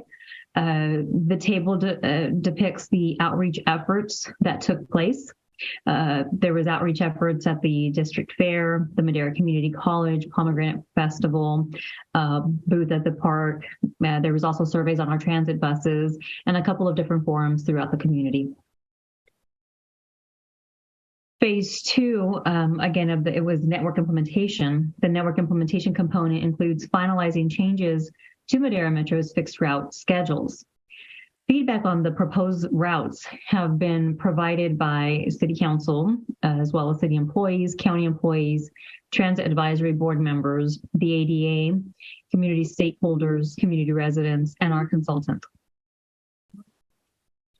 I'm now going to pass the presentation over to Eric Bird, who is a senior transportation planner with WSP. So I'm going to stop sharing.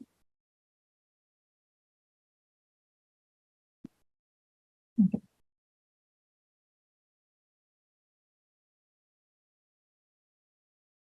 Okay, great. Can everyone see my screen? Yes. Great. Thank you so much. Thanks, Marcella. My name is Eric Bird, Senior Transportation Planner with WSP. It's great to see you all again. Been here a couple times. So as Marcella mentioned, I'm just here to give an update on where we are with the project right now, and to hopefully get some feedback on the proposed routes that we've developed so far, as we move towards finalizing the plan and getting ready for implementation. So here's a look at our project team. We're working with David Huff and Marcella with the city. I'm joined by Lauren Choi and Arturo Acobo with WSP. And then VRPA, we had help with them to help conduct the outreach portion of the project as well. So tonight, I'm going to give a quick recap of the project so far, kind of where we're at, how we got to the routes that we're going to be showing you tonight.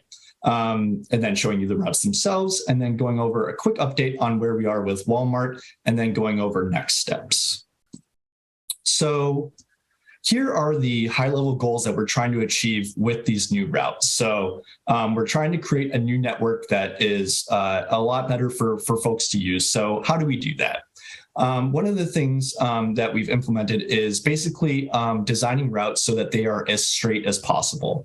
Right now, if you look at the system map, the routes are making a lot of twists and turns in order to serve a lot of different areas of the city. And while that's great in order to provide folks with a short walk to a bus stop, that can really have an adverse impact on travel times and basically buses don't show up on time. Buses don't show up at stops on time, which makes it does not allow folks to get to their destination when they plan to. So we've tried to remove excessive turns where possible and straighten out routes to help them operate a little bit better.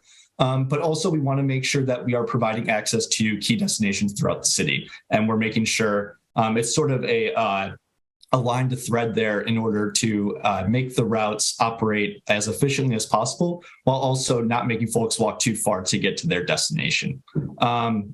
We also wanted to serve new areas of the city. So I'm going to go over the new system map in a few slides, and I'll go into detail about the new areas that we're serving. But basically, we heard throughout our outreach and from the city that we wanted to expand service. We wanted to expand coverage and expand service to new areas of the city.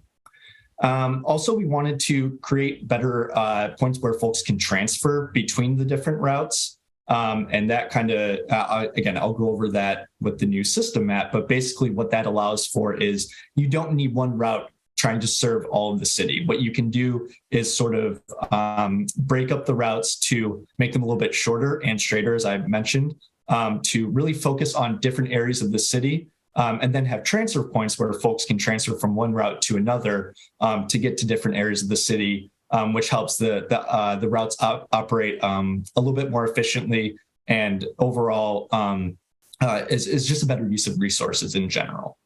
We're also hoping to make the system easier to use. Again, looking at the map, it is fairly confusing to try and tell where the routes are trying to go. The schedules are a little bit confusing as well in terms of when the buses are going to be showing up. So that's one of our main goals, so that folks that are either new to the system or have been using it for a while, it's easier for them to know where these routes are going and when they're going to be showing up. And hopefully with all these changes, we're going to be seeing an increase in ridership and seeing more folks using the system. So here's a timeline of the project so far. We completed phase 1 back in August of last year. That was where we developed the draft routes. We had brought those to you for approval. And as you can see, we are in the middle of phase 2. We have conducted our outreach component in November of last year, and we are in the middle of making changes to the route proposals that we've developed based off of feedback from the community and also from the city as well. And we are aiming to have the final plan ready for you all for approval in April of this year. And then once the final plan is hopefully approved in April, we are anticipating an implementation date of July of this year. And that's when we'll be having the new routes out in the wild and ready to go. So that's where we're at right now. So touching on the community engagement that we conducted that Marcella had mentioned, we put together 8 total events, 6 of which we kind of called pop-up events. These were opportunities where we went out into the public and met them where they were. So we went to the fair, as Marcella mentioned. We went to the Pomegranate Festival. We went to different areas around the city to try and get as much feedback and really bring awareness to the project as much as possible. So at these different events, we passed out flyers. We directed folks to the city's website to get more information. We also had surveys on hand as well to elicit their feedback on the different routes. And we had maps, of course, of the different routes so folks could see what we were proposing. And we have compiled all the feedback that we've received, and they've been incorporated into the routes that I'm going to be showing in a few slides. And then in addition to the 6 pop-up events, we also hosted 2 kind of traditional community forums, and those were held in October of last year. And we offered both in-person and virtual attendance options for those events so that folks that either weren't comfortable coming to an in-person event or didn't have time to they could either watch it in real time. We also posted the Facebook Live link as well for folks to watch it afterwards as well. And we've seen a larger uptick in terms of folks interacting with that option. So on the right here, these kind of speech bubbles, these are sort of high-level comments that we heard throughout the outreach process. Not a huge surprise, the majority of folks don't currently use Madera Metro services, so we're hoping with the changes that we make that we can kind of help turn the tide a little bit in terms of that. For folks that do use the system, a lot of them use it for medical and school trips. As I mentioned earlier, we heard from folks that they wanted expanded service to different parts of the city. And from what we gathered, or from what we heard from most folks, they were in agreement and they were fairly supportive of what we were proposing. So that was good to hear. So coming to the new routes themselves, the proposed routes of where we're at right now. This slide here on the left, as you can see, is the existing network. There are currently 3 routes in the system. Route 1 is a little bit like a bowl of spaghetti. It's got a lot of twists and turns, as you can see, a lot of zigs and zags. And I'm going to talk about kind of why we made the changes we did to that route. The orange route provides service to the hospital, and then the green route, or Route 3, excuse me, provides service to the community college. On the right is the proposed new routes. And as you can see, we have an entirely new route proposed to serve the northern portion of the city in blue. We also have extended service in the southeast portion of the city along Tozer Street in response to some feedback that we had received. And as I mentioned, in general, we've straightened out the routes and shortened them where possible to help make them operate a little bit more efficiently and hopefully allow for a better distribution of resources. So this is the system as a whole. And in the next few slides, I'm going to break down the routes individually. So here's existing Route 1. It's the longest route in the network, and it has a ton of stops, as you can see. Kind of the short distance in between stops, that can be great for folks to not have to walk far to get to the nearest stop. However, it does slow down service a lot. The more that the bus stops and starts, the more that it slows down, and it doesn't allow folks to get to their destination very quickly. So that's kind of the things that we're keeping in mind when we're making changes to routes, is making sure that we're finding that right balance between not increasing folks' walks to a stop too much, but also making sure that we're providing as quick of a travel option as possible.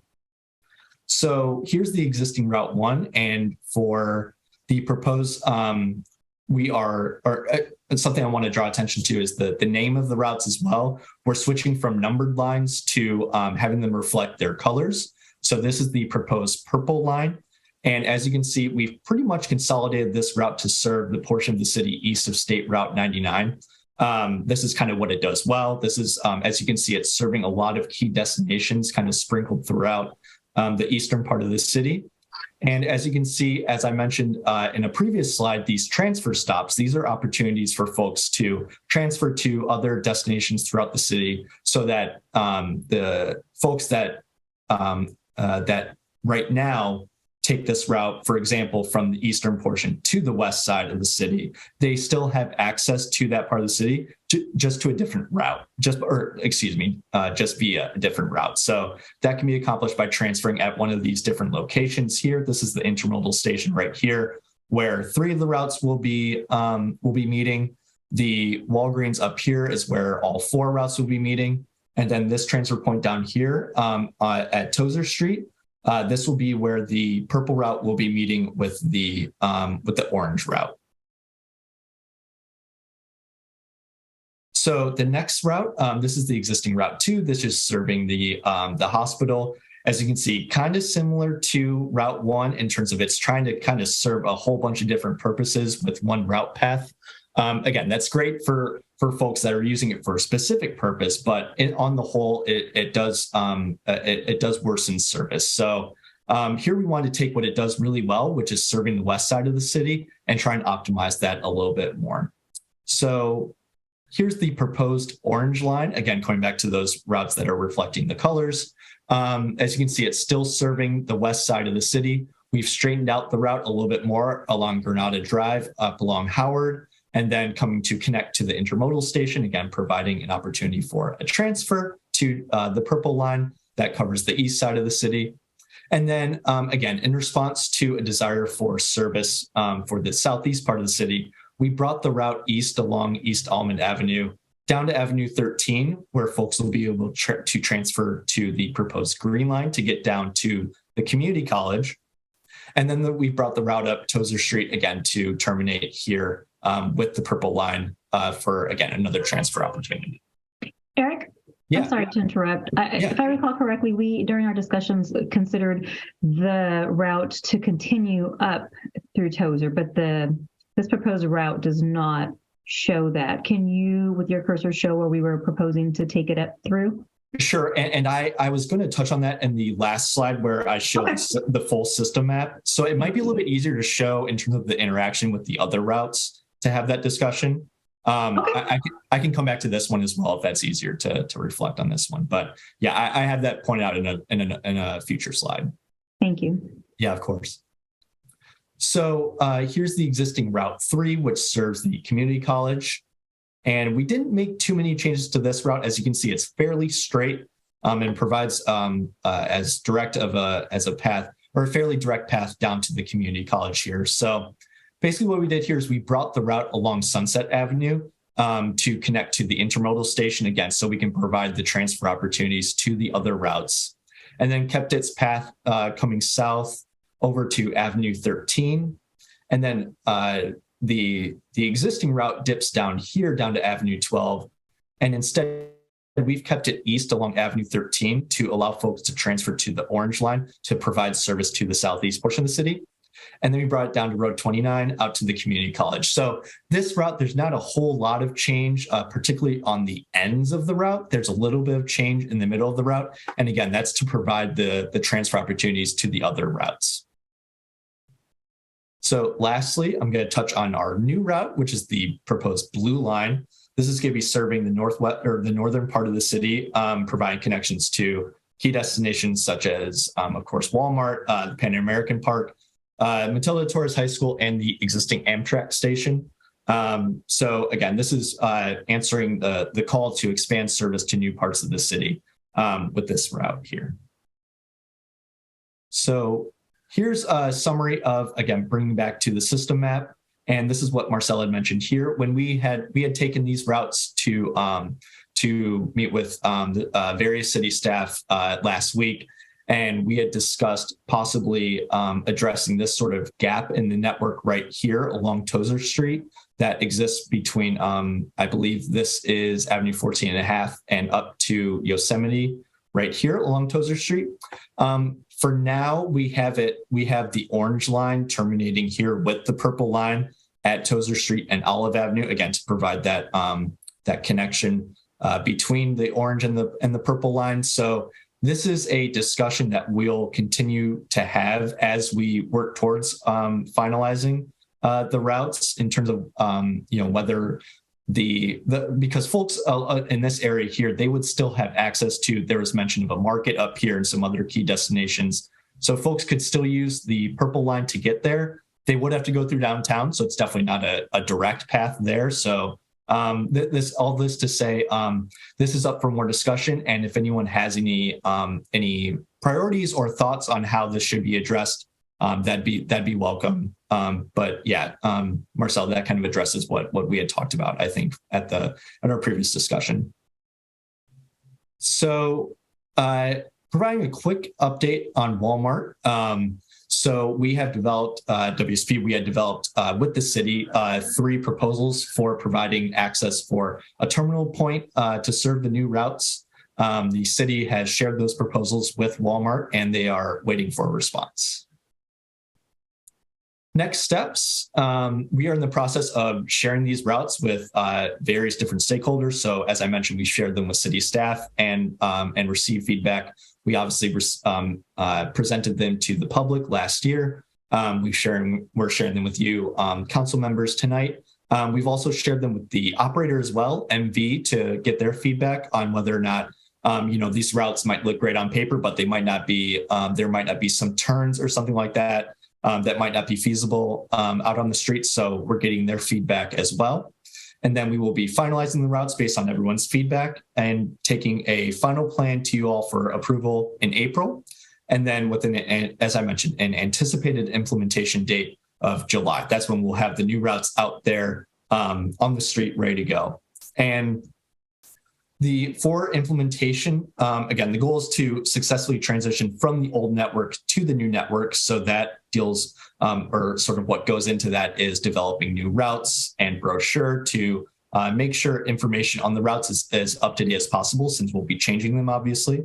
And also developing new route schedules and new timetables for the routes. So that's determining when the routes will be showing up at the stops for the new routes. So implementation is a big deal. Of course, that's when we transition from the old to the new. So that'll be a big component of this project and why we've added that to the project as well.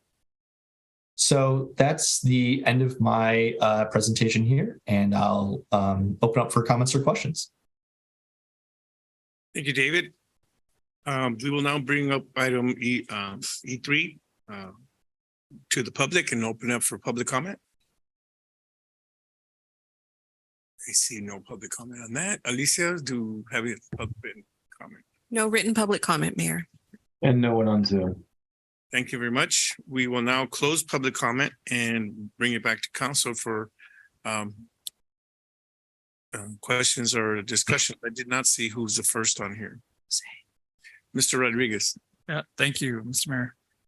Eric, Marisa, thank you for the presentation. I did have a question in regards to the blue route that is scheduled to make its stops at the Amtrak station. I do believe that Amtrak station is temporary, as there is a proposed station over on Avenue 12. How are these routes designed if that was to change in the future? I mean, is it going to require an extensive design, or is that something that you can accommodate on the fly when it comes to these particular stations? Because I know it's going to be a big need for folks that want to utilize the alternative transportation like Amtrak. No, it will be easy to accommodate. Once the existing Amtrak station moves, we will utilize the other route that travels out to the community college to assist residents in obtaining that service. So in this case, it would cut the route from, I'm assuming, Avenue 17 and then extend it out on Avenue 12 to the on the green route, right? For the proposed, yes, once the station is moved, correct. Thank you. That was one of my concerns there, but thank you for addressing that, Marcel. No problem. Councilwoman Evans. Yes, can you go back where I don't even remember the color, but it was where the Yosemite came into the Cleveland. No. Yeah, right here. Okay, go back. There you go. Back to the orange one. Oh, sorry. This one? Yes, thank you very much. Okay, yeah. Okay, and looking at that, I see you have the Yosemite coming up. Now, there are also residents that will live over from the Cleveland and Yosemite, and then there's the area where Tozier will not connect. Go to the next slide, please. Continue on. Okay, right there. In the circle where you have that Tozier Street, the service to be determined. Okay, there are apartments that are locating there. So this area here is going to be, is it going to be filled in? Are you guys going to present a route for that as well? Or what's going to happen with that area there? I'll go ahead and address it. So basically, when we sat there and we spoke about this, we're aware of the housing development that's being built. One of the things that I also pointed out was a community park that's being built. As far as nearsighted challenges is when it comes to the infrastructure. The west side of Tozier, it does have the street spacing to easily allow for the transit bus to travel down the road, and even when it comes to setting up the needed amenities as far as a bus shelter. While at the same time, the east side of Tozier along that period is very narrow. So it is something that we are looking to adding to this service, but of course it means addressing those needs first to try to figure out how can we accommodate it. So we do see it as something that's urgent. Like I said, there's just that one stretch of road. How do we accommodate this area while adding the additional amenities that are needed? So as far as widening the road, if necessary, those such things there. Okay, then. So it will happen eventually, but we just have to wait until the roads are widened, correct? Exactly. It is something to where we are striving for. Like I said, it's just those initial hurdles. How do we address these things here where we can allow safe travel for the vehicles? And then even when it comes to adding the necessary transit infrastructure as far as shelter, and, how do we go about implementing those things there first, taking those steps before we safely go about implementing the transit service? So, but it is something that we are looking at.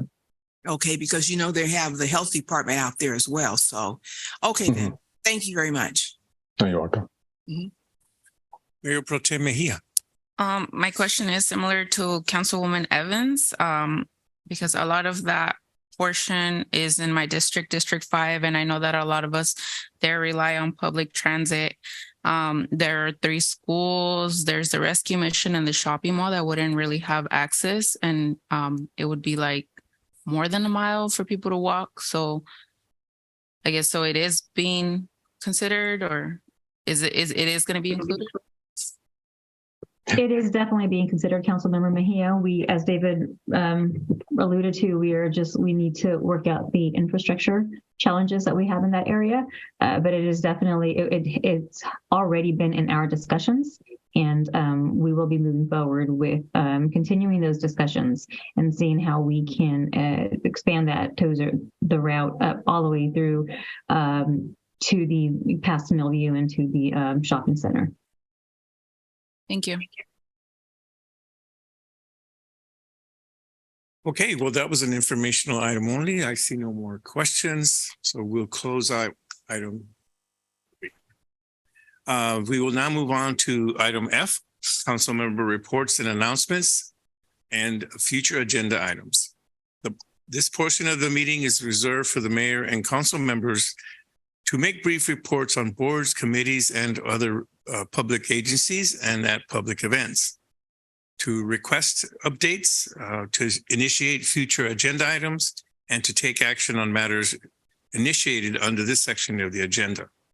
Under this section, the council may take action only on items specifically agendized and which meet other requirements for action. Councilwoman Gallegos. Thank you, Mayor Garcia. First, I would like to commend our directors here in the city of Madera for allowing their staff to present to us. That's commendable. And it's a succession plan that is so needed.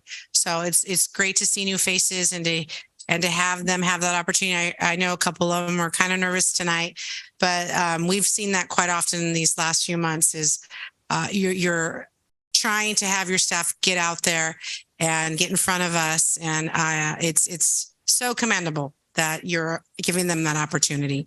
I was in a meeting with several staff and council members with Assemblywoman Soya, and she and Senator Caballero are working very hard to try to make some improvements here in the city, and especially working to try to help something happen with a hospital here, not with Madera community, but a hospital for our citizens. So I'd like to do a shout out to those 2 ladies, especially in this special Woman History Month. That's it, Mayor. Thank you. Councilmember Rodriguez. Yes, thank you, Mayor Garcia. I wanted to see if staff and if my colleagues would agree, would bring back a report on the rental inspection ordinance to see kind of where we're at, what's taken place. I know that we did a lot of work, a lot of community engagement to try to get this out. Don't want to revive old wounds, but I certainly want to bring it back to see what the city has done and where we're at with that too. So if my colleagues would agree, I'd like to bring just a report to see where we're at. Also, I had an opportunity to sit with the Transportation Commission alongside a lot of the proponents and opponents of the Measure T that did not pass this last election. So we try to come together in a room alongside our city council and other elected officials and our county CAO, and just trying to figure out how we can make this pass. I think we expressed the concern of not having those dollars that we utilize for many projects within our community, and more importantly, our maintenance and operations. Thank you for Ellen for being present also, and you know, I was voicing the opinion of what the city. I didn't really say what I wanted to say because I felt that we're there to work together. And I feel that if this doesn't pass, then hopefully the city may have to take action. And I don't want to go to that length. I think that seemed like there was a agreement that this may move forward. I think there was some requests that folks up in the foothills certainly want to see, Lavina, Fairmead. And I think working together, I think we can come to a consensus that we work better as a whole, and we can leverage more money when we work together. And that's kind of why I put my emotions aside, because, you know, I can get fired up pretty quick. But I think if we work together, I think we can make this happen. And I hope that this comes again in 2024. And with your support, because now I think we're going to need more support of our elected officials to go out there and really advocate for the importance of why Measure T is so needed in our community. So I'm not sure if you want to add anything else there, Arnoldo, but that's pretty much what I have. And thank you very much, Councilmember Rodriguez. No, I think you stated it very well. I think there was a lot of strong opinions in the room. I'm going to guesstimate there's probably 40 or so people in the room. It was a recap of what happened, and it was identifying a potential path forward. I think the consensus of the group was although there was some dissension about what happened or in terms of why the measure failed, I think the consensus amongst the group was let's try to work together moving forward. We still have a lot of opinions. I along the same kind of lines as a council member, I have some strong opinions about what position the city should take, but obviously that has to come from the council, not necessarily myself. I think at the end of the day, everyone wants to work together. I think it's going to be challenging identifying what should go first or second or third. However, I think in the spirit of cooperation, as long as we work together, I'm hopeful that we can try to get this measure back on the ballot. Because going back to what the council member said, we're going to be at an enormous disadvantage if the existing Measure T sunsets. So thank you, council member. And with that, Arnoldo, that pretty much concludes my comments. I do want a big shout out for all the women here today. I know there was a big ceremony appreciating the Women of the Year, but more importantly, I also want to take this moment to appreciate all the women in the room. More importantly, my wife, my daughter, my mother, and all those that are women within my circle of family. So with that, those are my comments. Good move, Mr. Rodriguez. Brownie points. Councilmember Montes? Yeah, I have a couple items coming over from CAPMC to announce. So wanted to put out the volunteer income tax assistance program that is put on by CAPMC. It's Saturdays from February 11th to April 15th is when it ends. It is a free service. There's some income requirements under $73,000, and appointments are recommended but not required. And you can make an appointment by calling 211 or 866-559-4211. Let's see. The other thing was so for Sexual Assault Awareness Day on April 4th, Community Action Partnership encourages people to wear teal in honor of that event. And then we also have the 16th annual Walk a Mile in Her Shoes, April 14th. And that is you can register in person at Victim Services, 812 West Yosemite Avenue. And I did send those over to the beginning of the meeting, Alicia. So if we can put those on the distribution list, I appreciate it. And I too want to follow suit. Would like to thank all the strong women that help this community move forward. I appreciate everything that you do. My mom's actually here in the audience. My wife probably watching. Maybe not. It's already 8:52, 9 o'clock. And my daughter, you know, you guys are all good examples for her to strive for and follow. And I do really appreciate everything that you guys do. So those are my comments. Alrighty. Councilman Montes, if I may, when it comes to colors, I'm just to the standard spectrum of colors, but teal. Can you please Teal? But Like a turquoise. Showing you a paper right there. I just want to make sure. But Okay, teal. I got teal. Think Miami Dolphins. that's kind of, yeah. Councilwoman Evans. Yes. Thank you, Mayor. Thank you, everyone that's here. To the women, I salute you. Councilmember Gallegos, thank you so very much for putting everything together today for the celebration that we did have here. It was outstanding. And I thank for all the women. To each one of you, I salute you for being strong here.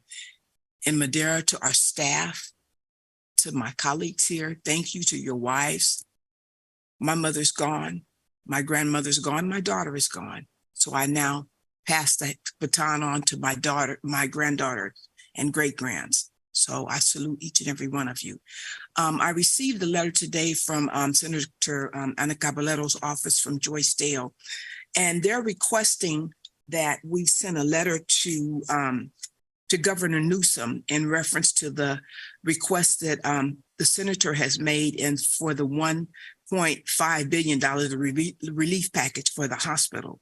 So I will send this on to Arnaldo, and then there's a standard letter and also a letter that you can create yourselves if this is something that you would like to do, but just in support of trying to get funds for not necessarily Madera Community Hospital, but for a hospital here in general for Madera, because we desperately need some type of care. We need care here in the city, and people are, having to travel so very far. So, and the ambulances, you see them on the highways and they're coming back and forth. So it's a lot. It's a big impact on our city. Also, if we can possibly get an update on the cannabis, if my colleagues would be in so agreeance to maybe an update as to what the progress is, if that's something that we can go for. Yeah. Okay. Very good. Thank you so very much. And also, I want to thank the fire department and the PD and the public works for out there working and with all the water that we've received and the rain. And the streets look, really well, even though there's a lot of flooding and everything. Our street seems to be, pretty clear and pretty clean, and the drainage ditches. So I want to give a shout out to everyone that's been out there working hard and public services. Just, you guys are awesome. So thank you, everyone. You guys continue to be safe, because I think we have some more rain coming. So just stay dry. Ellen, you guys are rock stars out there, man.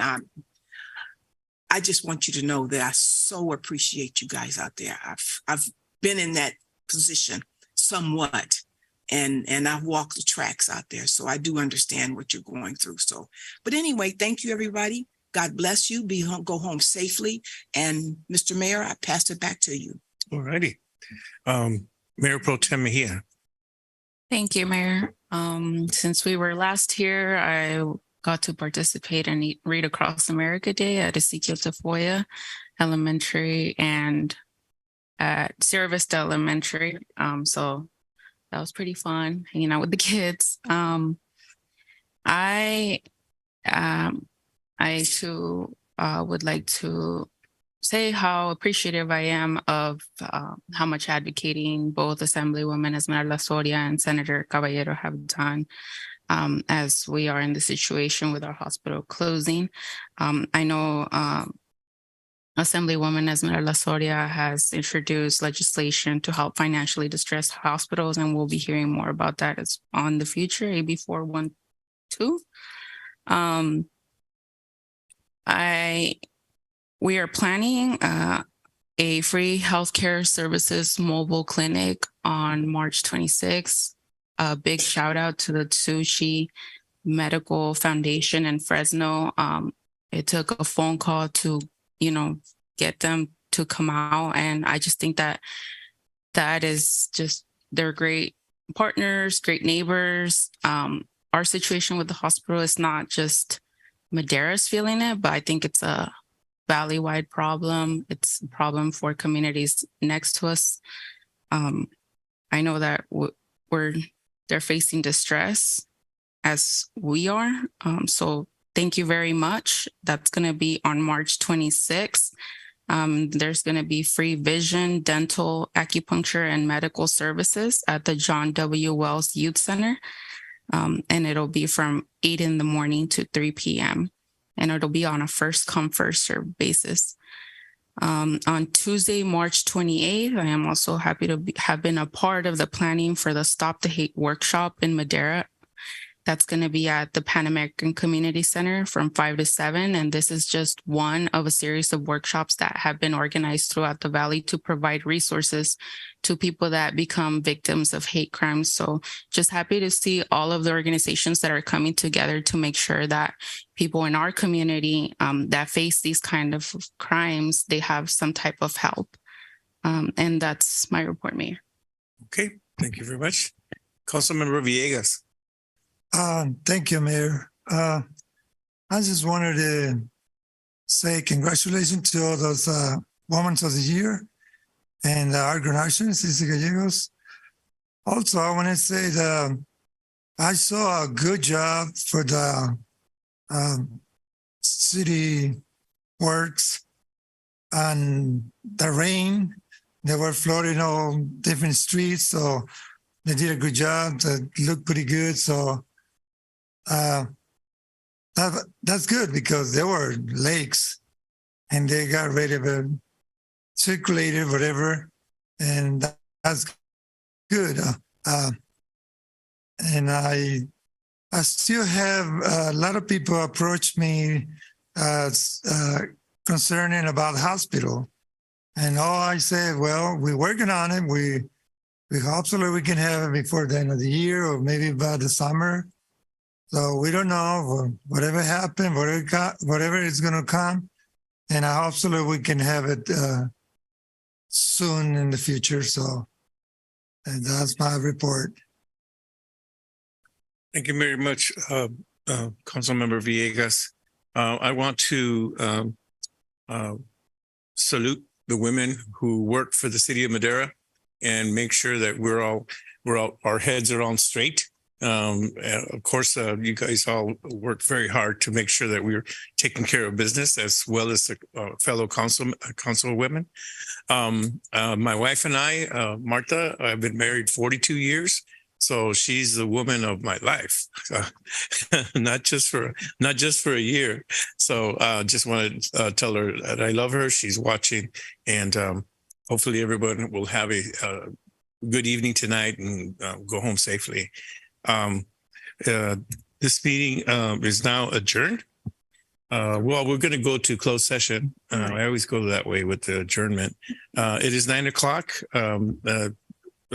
Hilda, would you please take us to closed session? Thank you. There is one item for closed session under Government Code 54957.6, conference with labor negotiators, agency designated representatives, or Mayor Pro Tem Mejia and Councilmember Montes, and unrepresented employees and city manager.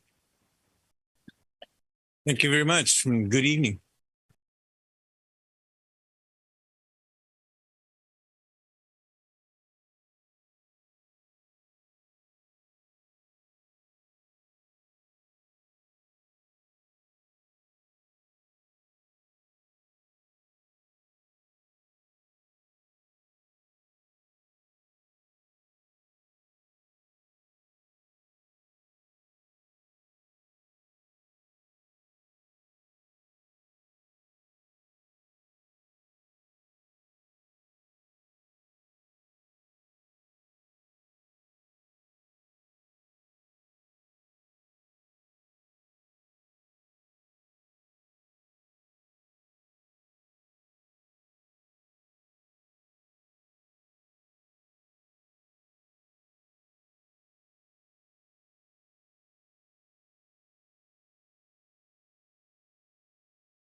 April 5th, 2023, and following by April 19th, 2023. Thank you very much and good evening.